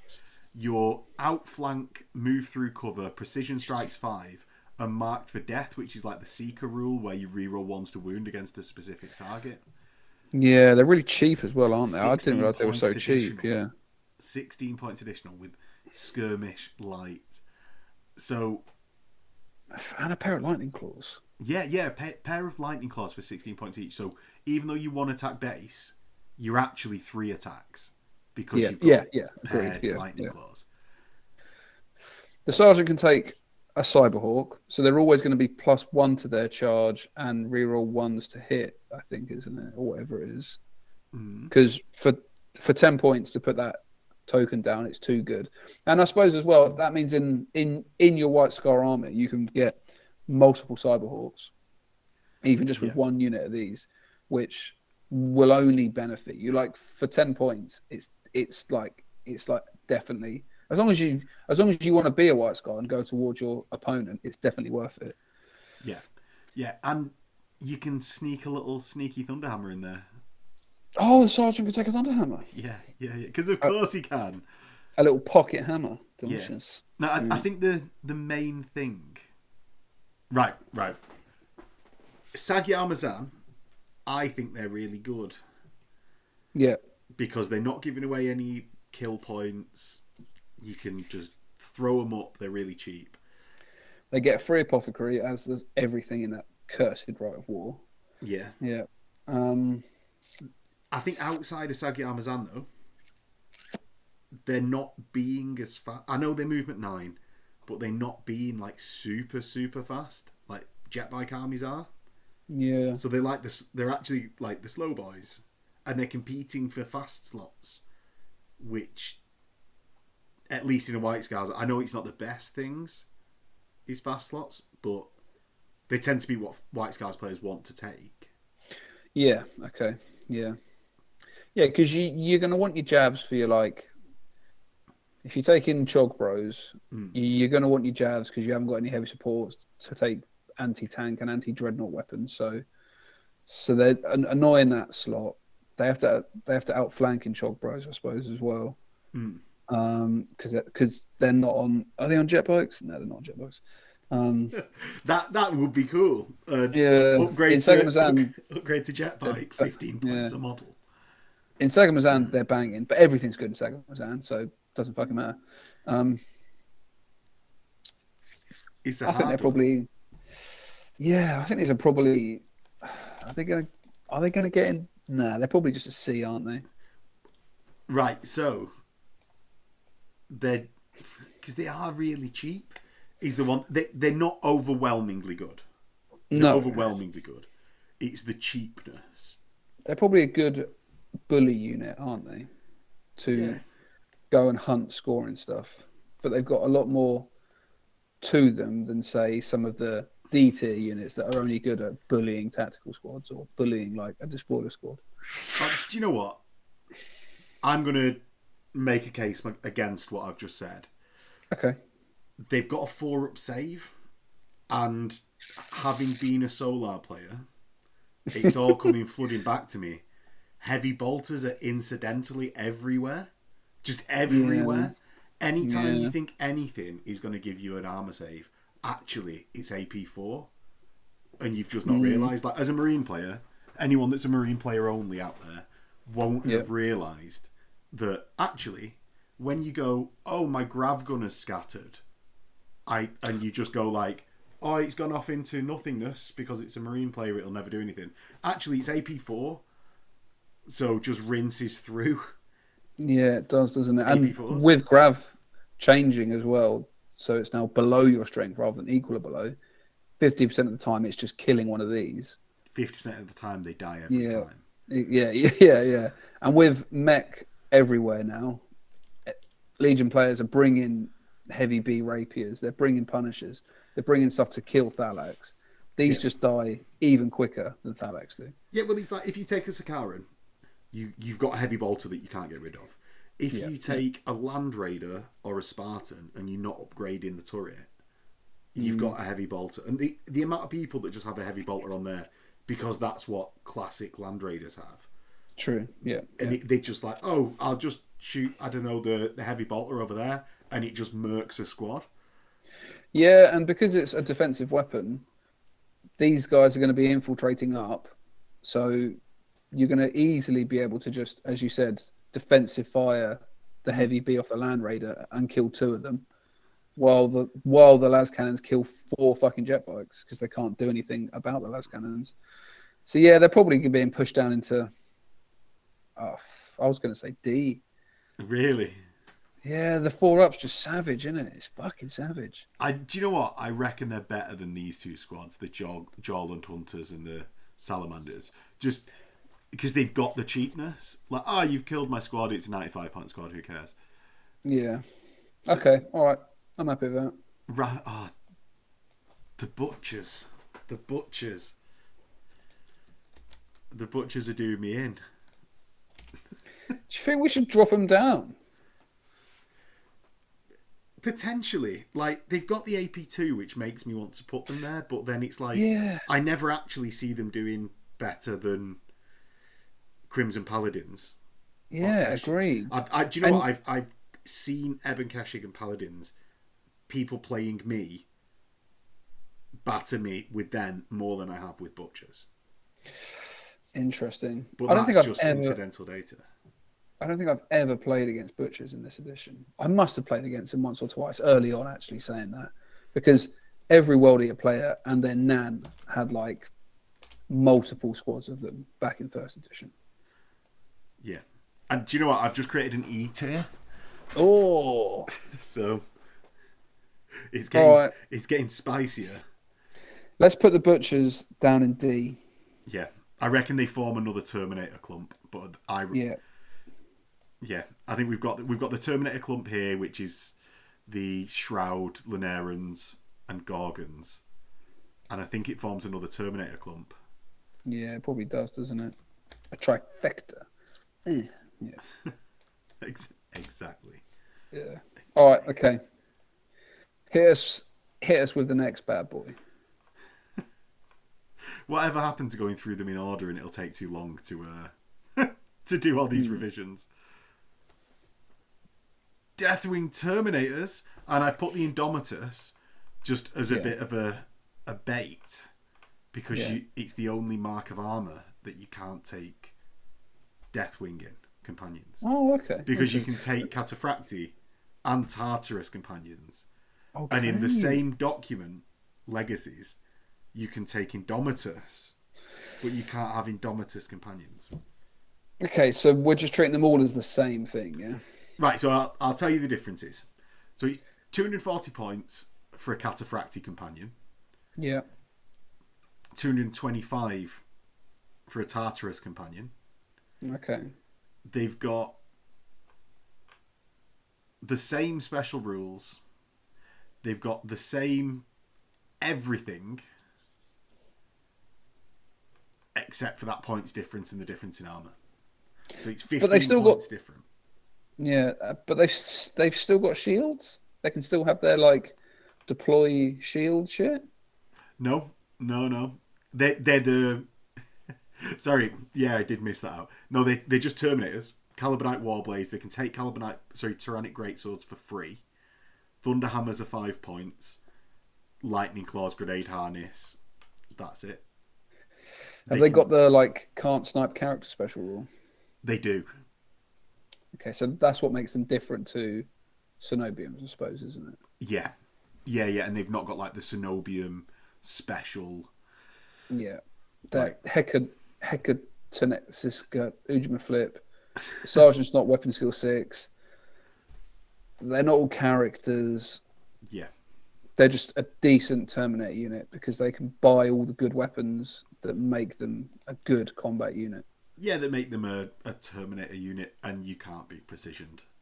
Yeah, so that probably gives them a little bit more, doesn't it? But these are probably still high B rather than A. Yeah, like, are they a little expensive at 225, 240 points? Yeah, I suppose they are because they only come with like a rending 6+ power sword. You have to buy them all the stuff you want. This is maybe shooting myself in the foot because I actually want Dominators lower to appear more of a pro player. But Dominators are like 225 points for 5 with Thunderhammers. Ooh. I suppose they're kind of like... They're like... What is a normal Terminator squad? 175 points? 175. So unreal, isn't it? From 175 points, you're gaining a weapon skill and the rule that means that you can't have characters targeted. Yeah. It's probably about right then, isn't it? It's probably a fair points increase. Yeah, so does that put them in the sort of generic-y Terminator bubble? Do we have a generic-y Terminator bubble? Yeah, we got it with the Linneans, the Death Shroud, and the Gorgons, but they're probably better than all of them because you can buy them good weapons and their weapon skill 5. And I suppose they can be Deathwing, so when they use their swords, they're +1 to hit as well. So we're pushing them up B now? Yeah, they probably sit around... Are they as good as Drake's? Probably. It's whether you value that special rule of not targeting characters or a 3-up save. I think is whether we put them over Drake's or not. But they are noticeably cheaper than Drake's. They're not like 350 points for 5. So yeah, I'd probably put them above Drake's. Yeah. So just staring are next up. Just one above Drake's. Do we reckon just staring better or worse? Do you think these maybe form a clump, another Terminator clump? Do you know what? I'd be happy with that, yeah. Because I don't think they're as good as Tyrants. I don't think they're as good as Varigir. Agreed, yeah. But they're probably about the same as those other two, aren't they? Give or take, depending how you roll, they're probably about the same. Yeah, each has benefits, and each has downsides. Okay, yeah, I'm happy with that. Shoot your own guys to gain a leadership bonus. Oh my god! Does this guy actually have a flag as well? Yeah, but he's like a Sons of Horus Vexilla thing. So it's not a line banner, but you're a stubborn 9 type banner. Yeah, yeah. And it's do we think the commissar-ness of the tank, of like passing leaderships, is worth it? Or do we think... Because it's specifically morale or pinning. I know there's not many other types of leadership, but it's not like you're like not scared of all the scary hallucinations that are happening. It's not all leadership-based test. I suppose though, you actually like if someone psychic, high kick, whatever it's called, pins you, you just pass your test. You like can't be pinned, can you? Is it a pinning? Is that a pinning test though, or is it a test against your leadership? Which if you fail, you're pinned. It might be. Let's look that bit up. So Bill has just discovered. Yes, it is in fact a pinning check, not a psychic type effect that causes you to become pinned. It's okay. It's 40 points. It's all right. Problem is, you've got to put it on the tank you don't really want to put it on. I suppose it could be quite good on a Kratos. A melter Kratos that's pushing forward anyway. Yeah. All defensive except the melter. And then you've got infantry alongside it, pushing up, supporting it. It's moving slowly and being a fire base. It's helping all that infantry around it move up. It's not scoring. It's better than I thought it was, that's for sure. But I still don't think it's better than giving a squadron of tanks interceptor. Yeah. So he's definitely not near the Imperial Fists one. Yeah, surprise, surprise. Of course. Who knew? Now, do we reckon it's even as good as the Defensor or the Locust? Nah, it's not as good as the Locust, is it? No. And, depending on interpretation of the Defensor, it's not S tier like that. Depending on interpretation. Yeah. You've just got to tell. You just got to tell the people you're playing against with such conviction that they don't even question you about that. Be like, yeah, I just fire first, mate. So that's fine. And they're like, oh, that's actually really good. You're like, yeah, it is, isn't it? Suck it. It's probably just middle of C, realistically. Do we reckon it's that? It's another one that's hard to place because it's such a different effect than everything else. It's not even offensive output effect like the Imperial Fist one, which is like it gives an augury scanner to tanks, which is although it's not an actual damaging offensive effect. Yeah, it's like the Iron Warriors rule from Heresy. Oh, I'm gonna talk myself into this. I'm gonna talk myself from Heresy 1, the Iron Warriors rule. No. He's taking it up. He's taking it up. Nah, yeah, it's probably about there, isn't it? Give or take. Yeah. Okay. Yeah. Do you know what? I think the Numenologist, the Defensor, and this have been the hardest ones. Agreed. Sun Killers. What Iron Havocs wish they were. Do you think? Yeah, the Ignoring Shrouded, man, built in. Ballistic Skill 5. Ignoring Shroud, ignoring cover, being able to buy a lovely little Aegis line to sit behind. Yeah, and everyone takes them in 2 big squads. You don't need them in the squad of 15, it's a trap. Yeah. It's just like, you can't... They're all natively that BS5 and Ignoring Shrouded and cover. So you, I'm not going to have a Tech Marine, I'm not going to bother, so you can never snipe him. Yeah, true. In fact, I don't even think when you take that into account, are they that much more expensive than the Tech Marine and Heavy Weapon Squad combo? But then you just get the flat ignores cover as well, which is pretty nice. Yeah. Which is really, really nice, actually, isn't it? Quite nice. Saying that, tanks only get a 6-up cover save in this edition, so it doesn't fucking matter. But then who's using las cannons to rinse tanks? No, you double out people's Praetors. 100%. Yeah. Okay. All right. Where would you like to put these? Right. So ignores cover is nice. Yeah. Cover isn't brilliant this edition anyway. Yeah. As an aficionado of heavy weapons teams, having had what should be the kings in the Iron Havoc, but they're like the princes, aren't they? Yeah. Do you know what? I think you're having them over Iron Havocs, aren't you? Yeah, definitely. It's how far. I think they're around more Dathan, but okay. Yeah, I was going to say that they're probably. I don't think they're A because. Well, this is what I'm coming to. If they're A, they're certainly low A, because they're not that dissimilar from a heavy weapon squad. Yeah. So it's like if they were like a standout role, but they're not that dissimilar. They are better. Yeah. Of which, say, a more Dathan squad is better than a Seeker squad. Yeah. But they're not doing a specialist role much differently. Okay. So, I think like parity with more Dathan even.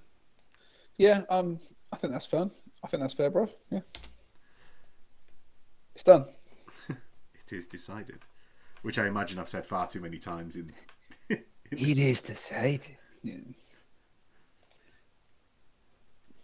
Oh no. We've got the Armatura. Yeah. Right. So these are 175 points for a BS5 Scout Armoured Marine. They have I only just saw that they're 4+ armour. Yeah. They're Nemesis Bolters, Shroud Bomb, Scout, Infiltrate, Move Through Cover, Shroud 6 up natural. Yeah. They have Mind Killer. And it doesn't replace their Thousand Suns special Arcana. Yeah, yeah. Which isn't that different than the Kenetai or something that we looked previously? Maybe Exactly. The Kenetai only get that psychic power, and if anyone joins that squad, they can't even use that psychic power. Yeah. So whereas this is in addition. Yeah. So you could take a character in these and give them the like pinning improvement thing, where you take a -1 on the leadership, which would be quite nice. Yeah. Yeah. So they gain Rending 4 and ignores cover if Mind Killer goes off, which is a leadership check at the squad's leadership. Yeah, agreed. And then you can add characters into this, which would then benefit from this rule as well. So you could put like an Armistice of them with like a Volkite Culverin, which would then get the Rending 4+. You could even put could you put a Moritat in with these? With like dual Volkite? What a Rending. 24 shots of Rending 4+ Volkite. What, and you just defenses. Sprint these for... Oh, they've got Relentless as well, so they can be moving about along with the Moritat. And they've got Scout, which the Moritat has as well. Granted, you can't use the Infiltrate, but that's been like changed so it works now, which is good. So he can still join that squad. Bits of Duty's been changed, so you could as well. Yeah. Yeah, these actually seem... If you pull some shenanigans that your opponent would definitely question, you'd then have to like put your glasses up. Actually. Yeah, yeah, and then correct them. Yeah, I suppose they're just better Recon Marines, and Recon Marines with snipers are still pretty good. They just haven't got line though. No, but no Scout armored Recons do. Oh yeah, you're right. They're not even Recons. Yeah, okay. And what you could do is put a Tech Marine and Apothecary in with them, so that you can bounce wounds off the Tech Marine. Yeah, ramp them up a bit. Yeah, just to get an ablative wound, essentially. A nice 2-up wound. Yeah, these are actually probably okay. Yeah, I think they're pretty tasty. I don't think they're actually as bad as I initially thought they would be. Yeah, as well, with having a Nemesis Bolter, they've not got access to an Augury Scanner, which is a bit of a problem. But then again, if you put in an Apothecary in the squad or something like that, you've then got one. Yeah.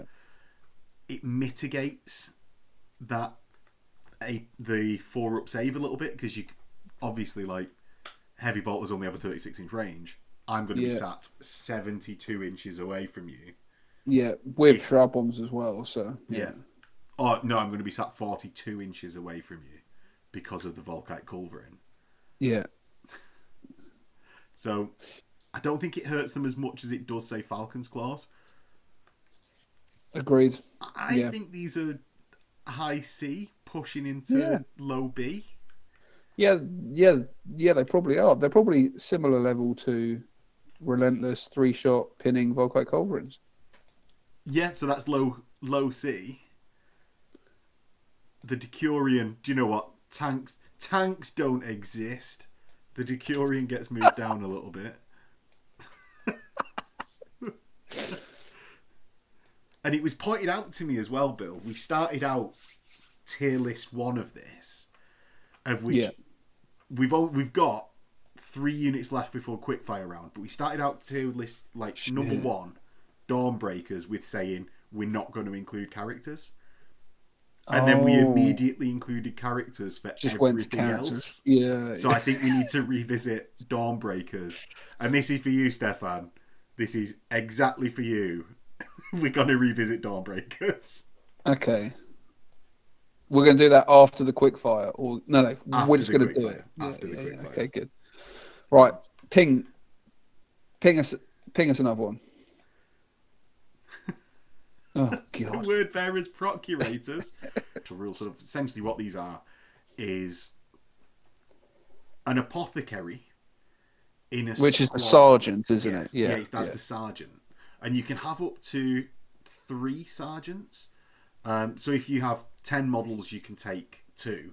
If you have 15 models, you can take 3. Yeah. they can have jump packs, but they only come with chainswords and can replace those chainswords with a power weapon for 10 points a model. So they're getting 25 points for just a power sword. 1 wound, weapon skill 4 marine. So they can do they can do good against tactical marines in combat. But, okay. Do you want to hear the other thing about these, which I've just seen? Go on. The basic guys have got 2 up saves. But the sergeants have a...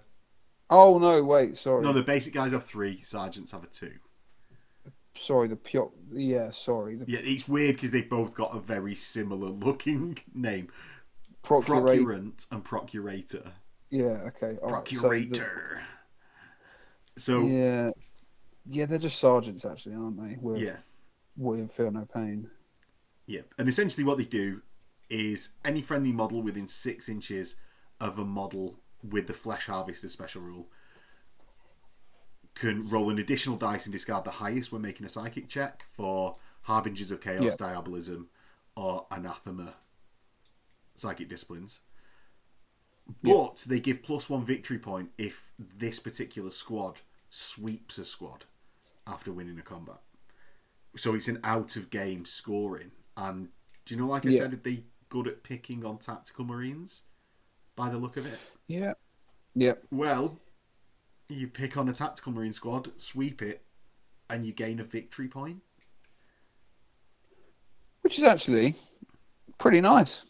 Yeah, any out of mission scoring is... Well, it's a big threat. As much as it's not a really killer unit, it's a big threat to your opponent as soon as they realise these guys can just win the game for you. Yeah, true. Yeah, especially in like one of the low scoring Cathonia missions, like Heart of Battle, where there's only one objective in the middle of the board. Yeah. Anyway, to get an extra free VP that your opponent can never get back isn't a bad thing. Yeah, and exactly. They're so down. Yeah, and they're so down the pecking order on like levels of threat when you've got Vorback and summoned fucking sovereigns and all that other shit that word bearers can do. You get a couple of you get a single buff on these, and they become weapon skill 5, and suddenly they're even better. Yeah, I don't actually think these are as bad as either of us probably thought they would be. Well, how I remembered with them was that Flesh Harvesters, for getting the additional victory point, was that all your enemies like hated them, and the victory points were lost when if they died before the end of the battle. Okay, that's for some reason was in my brain. Maybe it was if they were in Heresy 1, it was from there. But yeah, just big threat, even if it's not a super killy squad. I think this is pushing B. B? Yeah, out of mission scoring, man. I value it so highly. Like, it even tempting towards like, right, how good is Headhunter Leviathan or For Whom the Bell Tolls? Yeah. Probably top 5 Rights of War in the game. Yeah, and I would say entirely because of the out of mission scoring. Yeah, but the problem with these are the Flesh Harvest only works if the mission gives you points for killing stuff in sweeping advances. So it doesn't work in any of the core rulebook missions. No. Or the Cathonia missions. It's in missions that use victory points. Controlling play. So if the mission uses just victory points in top, I think I read it weird when we looked at it before, which is maybe why it went into your brain like that. But yeah, it's just in any mission that uses victory points, which, let me think of it, is all of them. Every mission in the game? Yeah. Yes. So, except that odd mission you'll get at a narrative event where the mission is like occupy this building and win the game, which will be 1 in 100 events that it happens. So, all right, okay, yeah. Done a couple of those. Done a couple of those. But, yeah, good missions, man. I reckon these are like, pushing B. It's going to be hard as soon as your opponent realizes. It's going to be hard to pull off getting those victory points because they'll just It's a squad. Oh, there's a squad of tactical marines over there. I'll just destroy them. It's a distraction card effect for 1 turn, while the heavy weapon squad wipes you out. But if you do manage to pull, like, it's harder than Headhunter or For Whom the Bell Tolls to pull off, because Warlord kill, you normally have to do that anyway. Like, if you don't get a Warlord kill, it's sort of, you're on the ropes a little bit anyway, because they're going to be killing you with their Warlord if you've not killed their Warlord. So I suppose, but then at the same time, you've got to win a combat, but not kill them, force them to break, and then sweep them. And sweeping is now only if the dice is higher, not equal anymore. So there are 3 or 4 conditions. Yeah, wait. Is it? That changed. But everyone says this in all different ways to me. Every time I hear anything, it's a different way. I'm willing to go with what you say, Bill. You're a fairly knowledgeable guy, though. Everyone else can get bent. So you heard it, Og. Get bent. Yeah. I didn't say it was James Og. It actually wasn't James Og, but okay, fair. But anyway, I think it was Ian.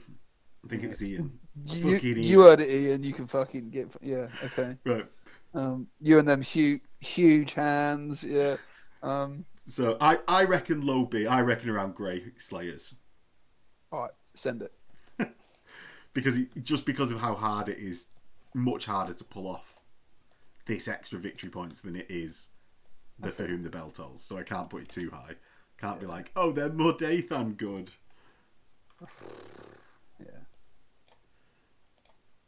Yeah. So next one, we're gonna have Nemesis Destroyers. God. Have you got great experience with these, Bill? I've seen them used a few times, and I've always just been a bit like, why? But I suppose if you're making a 20-second company like list, these kind of have to go in. But at the end of the day, they are where one weapon skill, one basic attack destroyers with bolt guns that are 18-inch, but assault 2, and if they cause any sort of wound, it's a morale check, not a pinning check. It's a morale check. Yeah. So they do nothing on like Overwatch or like Interceptor or anything like that. They only do it in the shooting phase when they shoot. So, I think these are. Yeah. I don't think these are great from my experience of shrapnel bolters, where do you know what's better than pinning something? Killing them. Killing it. Yeah. And it just boils down to that. There's two things. They've got to take a leadership test as if they've taken 25% casualties. So that's at the end of the phase. So it's actually worse, I think, than a pinning check, because you don't know whether it's happened until the end of the phase. Yeah. Because that's when you take your 25% casualties check. Yeah, and the fact that you can do the pinning checks in every phase of the game, but this only happens in one phase of the game. Multiple times a turn. Yeah, true. Because you might still kill 25% of that squad anyway. So then it's got to take a check anyway. So it's like 6 to 1, half dozen of another. These are just the same level as Reavers and Mortis Poisoners, aren't they? They're probably slightly better because they've got rag grenades. Yeah, and they are Ultramarines. So if they jump out of a Rhino, they then hit on 2s, which is quite nice. Yeah. So I think they're D, not E, because we've now got E being very bottom got E. tier. So we can put them in D. Yeah. Like, let's just anywhere in D. Anywhere in D. I'm going to go out of pure gut feeling / the fact that I hate that they picked this unit for the exemplary battle unit. Correct. Because this is one company in the Ultramarines, and the Ultramarines don't like using the rad weapons. Yeah.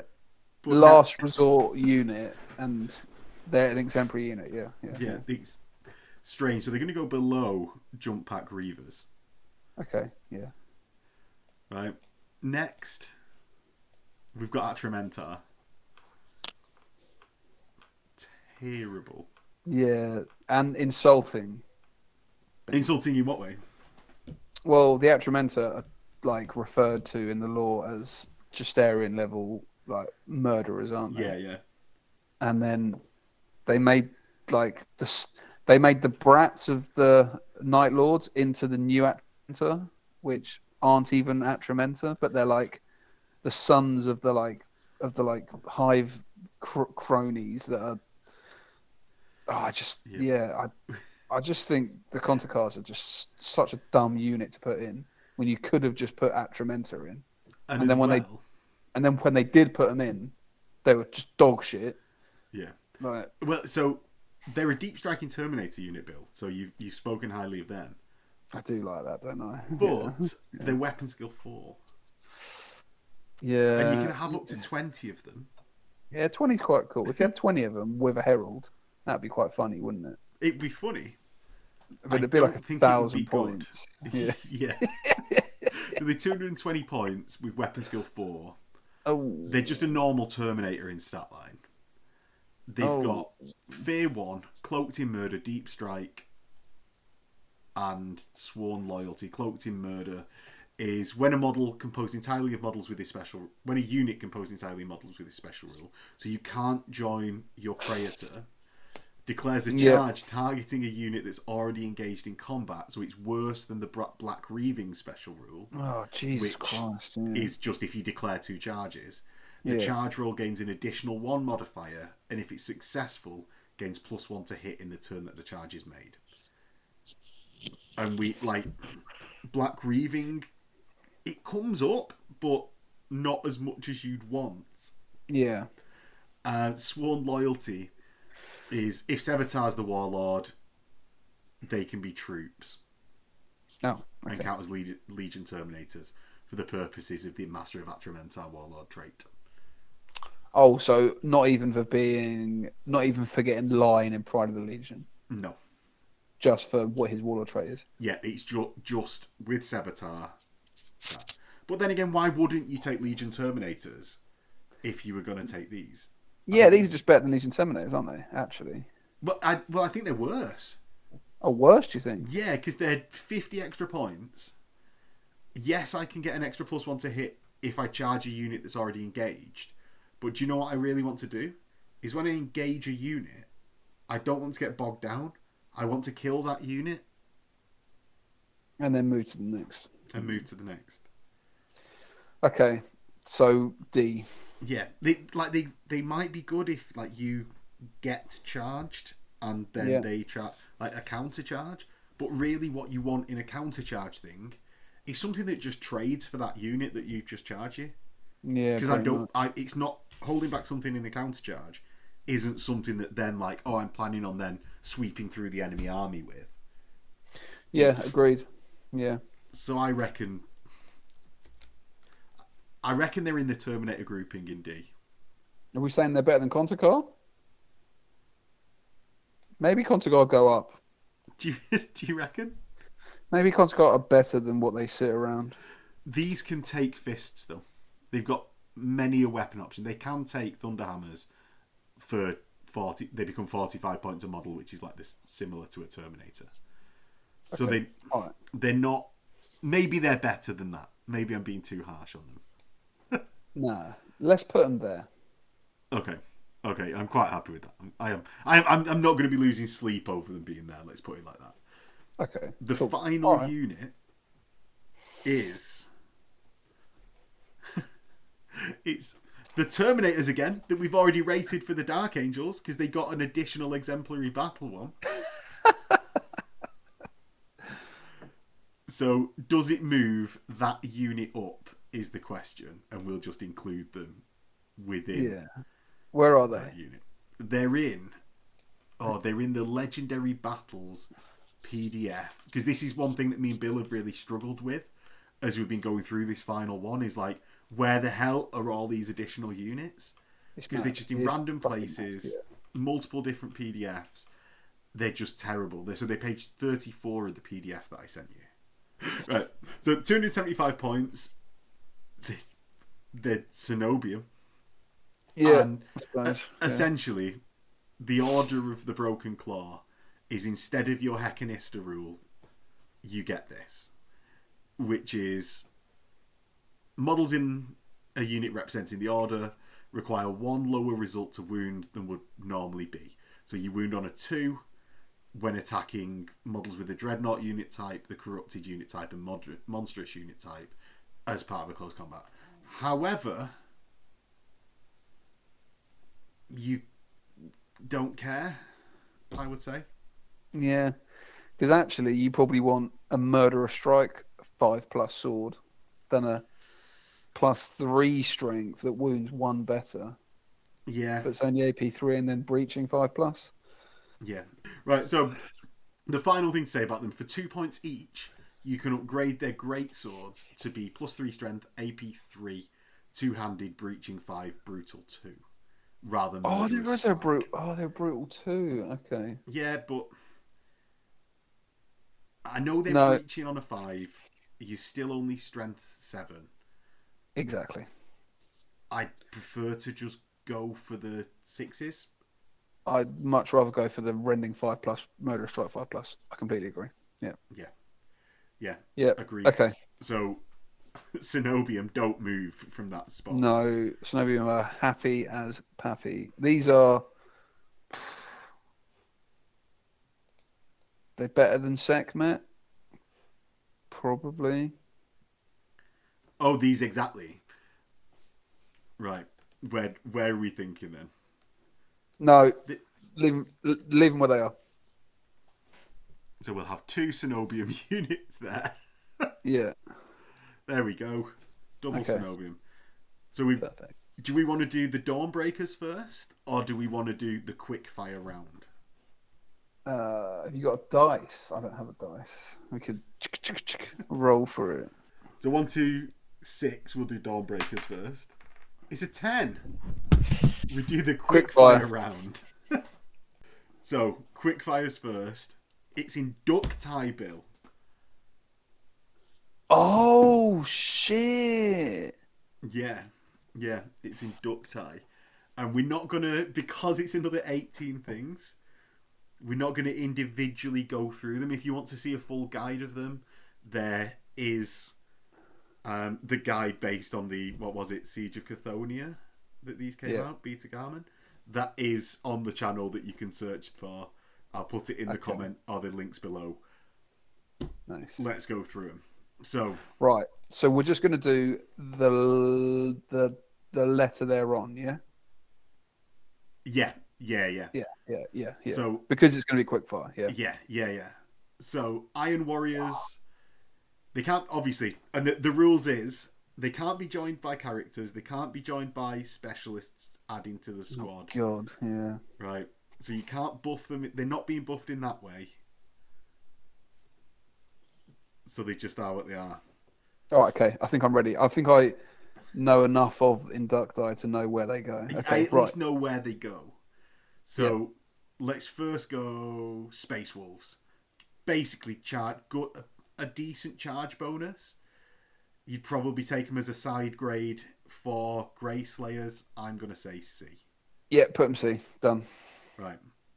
We've got Dark Angels. B, because they're a line squad with Volkite. It's good. Yeah. Right.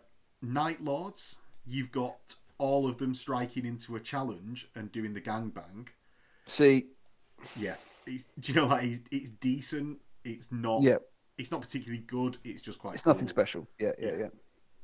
And they still score, right? Yeah. We're going to go Imperial Fists, which is their 1 in 10 gets an upgrade for a. Gets a heavy weapon. C. Yep. Iron Warriors, which get leadership 10 for pinning. So they're in fact better at not being pinned and stuff than an Iron Warriors tactical squad. D. They bring nothing to the party outside of that. Yeah. I agree. Yeah. Alpha Legion, they B, because you can't shoot them turn 1. Yeah. That's pretty good, actually. Yeah, you could build armies around that, which I quite like. Yeah. Ultramarines. A. Oh, because it's special weapons in the squad, isn't it? It's special weapons in a line squad. It's good. Yeah. Yeah, it's just buried, and there's a lot to actually be said for them being buried. World Eaters. Don't remember what these do. So Bill actually remembered it before we got to the page. Bill, what do they do? They lose Heart of the Legion and they gain Ravening Madman. So they're -1 to wound in combat. D. Yes. Terrible. White Scars. S. Because you get points outside of the mission. Yeah. Yes. Sons of Horus. B. These are okay. So these get the weapon skill boost when other stuff around them is like weapon skill 5 and stuff. Yeah. These are all right, actually. Yeah. Raven Guard. They don't become pinned. They just fall back and automatically regroup. It's probably a C. It's probably all right, actually. Automatically regrouping is nice. Yeah. And yeah. is it in that actual shooting phase? Or is it in the next turn they rally? No, so it's whenever they're pinned, they fall back 7 inches and then automatically regroup. At that point. Which so means if it's the like next a turn they can act normally. They're absolutely fine. And if it's like a deep strike assault, they can I think I think that's a good unit actually. I might even say B on that actually. Yeah. Like low B high. That's like Grey Slayer level, in fact. Yeah. That's a very specific. Yeah. Quick fire. Emperor's Children? C, so they can all take charnable swords, which is all right, and they count as leadership 10 in the shoot for morale checks. But if they ever draw a combat, they count as losing. It's fine. Yeah, it's fine. Yeah. Blood Angels. E, these are fucking trash. Yeah. Word Bearers. Bad enough that clearly no one takes them. Yeah, check. Right. So this is empty vessels. So that at the end of each game turn, the controlling player of this unit, this special rule, rolls a d6 for each of the units that does not have corrupted subtype. Add 1 for each such unit that doesn't have corrupted. Add 1 to the result if any enemy units were destroyed as a result of an attack or sweeping advance. Add 1 to the result if the enemy warlord has been destroyed during the battle. On a 5+, the unit suffers D3 wounds with AP value dash, gains corrupted and furious charge 1. D. Yeah. Comfortable D. Iron Hands. C. They're actually all right. No, B. They're actually quite good. So they can be at the start of each turn. You roll a dice, bash. Yeah. On a 5 or 6, they become weapon skill and ballistic skill 5, which is fucking naughty. Yeah. If they roll a 1 or a 2, they take D3 wounds, but you can take armor saves and feel no pain against them. Yeah.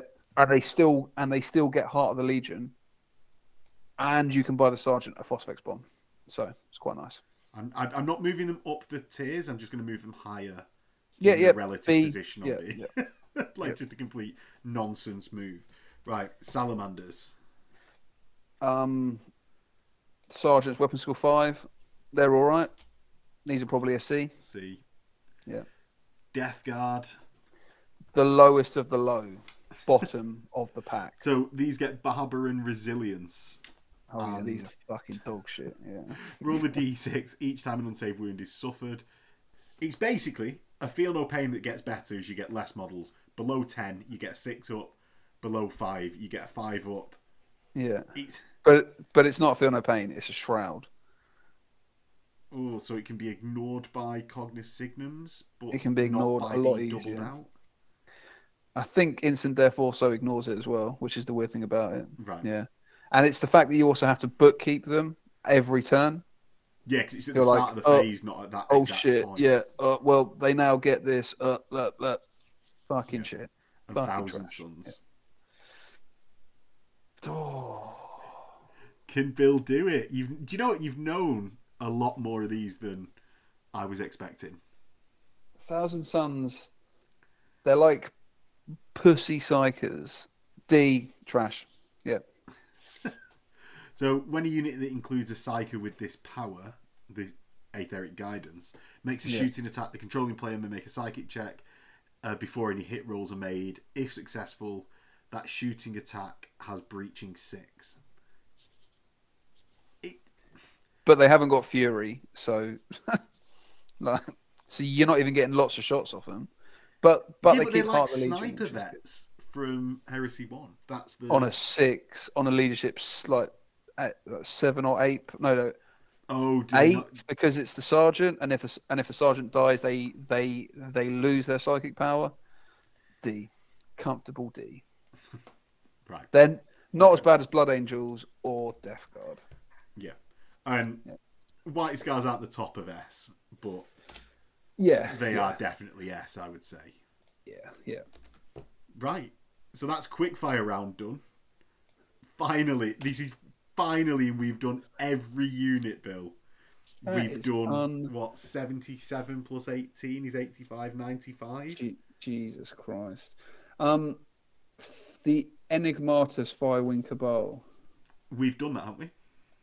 We did that as a Blood Angel unit, but it's actually a Dark Angel unit. Correct, we did. Yep. Oh, no, so we did... Yeah, we've not done the Enigmatus Firewing Cabal. They're the only one that we haven't done. Yep. Right. Okay. I'll get a picture and we'll come back. Oh, we haven't done Sanguinary Guard either. We have. They're there. Oh yeah, we have. Yeah. Don't worry. I'm sure we've done it, Bill. So Firewing Cabal. What are we thinking? So these are actually pretty good, I think. They're 100 points for 3 Centurions that come with jump packs and Rending 5+ Calibanite Warblades. They have a strange wording of rule where they can turn the flames on their power swords and they get Rending 4+, but it doesn't improve a previous Rending. So they don't actually get that because they've already got Rending. But you ignore that and you just play it as that. Simple as. Yeah. They've got Shroud Bombs, they've got Needle Pistols. They're all right. I think they're pretty good. I think they're a pretty good little 3-man murder squad to outflank because they have outflank base or deep strike. They're going to bully like tactical squads and despoiler squads and things like that. I think they're a comfortable B. Yeah. For the points cost as well. Yeah, he's that 100 points for 3. And the fact that actually when you've got a Warhawk jump pack and you're only 3 models, it's quite easy to hide that squad. Agreed. Yeah. So yeah, very much so. Actually, I never actually take that into play, but yeah, I think that's a really, really actually important point. Yeah. But it's something that always comes to my mind because I play my Vigilator on his own, just hiding about. So in doing that, I very much started looking for where can I hide this dude so he doesn't just get las cannon to death really easily or bolted down. Yeah. So you relentless, move him into cover where he can only see the one target that he wants to shoot and can't be shot by something that isn't going to have to snap fire otherwise. Whereabouts in B? Sort of I reckon around Night Raptors. Yeah, I agree. They haven't got involved, so they're not sitting with good Terminators, are they? Yeah. No. And then back right to the beginning, we've come back like a snake eating its tail, Bill. So we had these fairly high, didn't we? We had these exactly there. Next to Iron Havocs, yeah. So we had them there. I reckon. No, please. I reckon they're probably around Loctorus and Rampagers. I agree. Yeah. On reflection, with the Strength 6 spears with reach, adding a Moritat. Yeah, agreed. And with Rending, which is banging. Yeah. They got the set the Sky Flame, so if they do deep strike, it's -1 on your pinning check. That obviously stacks with fear from a warlord trait that the boners have that give fear, or a herald. So they're good on a deep strike. They're a good support unit alongside a Day of Rev. And the Rending can just bust through dreadnoughts before the dreadnoughts can attack. Yeah, agreed. Quality. 95 units ranked. And what's I bet like 4.5 hours of everyone's lives watching this that they'll never get back. Correct. So, and you'll love it for it. Yeah. So any that we have got wrong, let us know in the comments. Yeah, please do. What does everyone think about that list? Is S tier right? Should we have included anything else in S tier? Or dropped anything out? Obviously Dominators, because I'm just a pro player and actually they're B. 100%. It's just I use them far too well. I just use them far too well. And yeah, hopefully you enjoyed it. Hopefully you enjoyed it, Bill. Loved it. Mic drop. We're out. Catch everyone next time.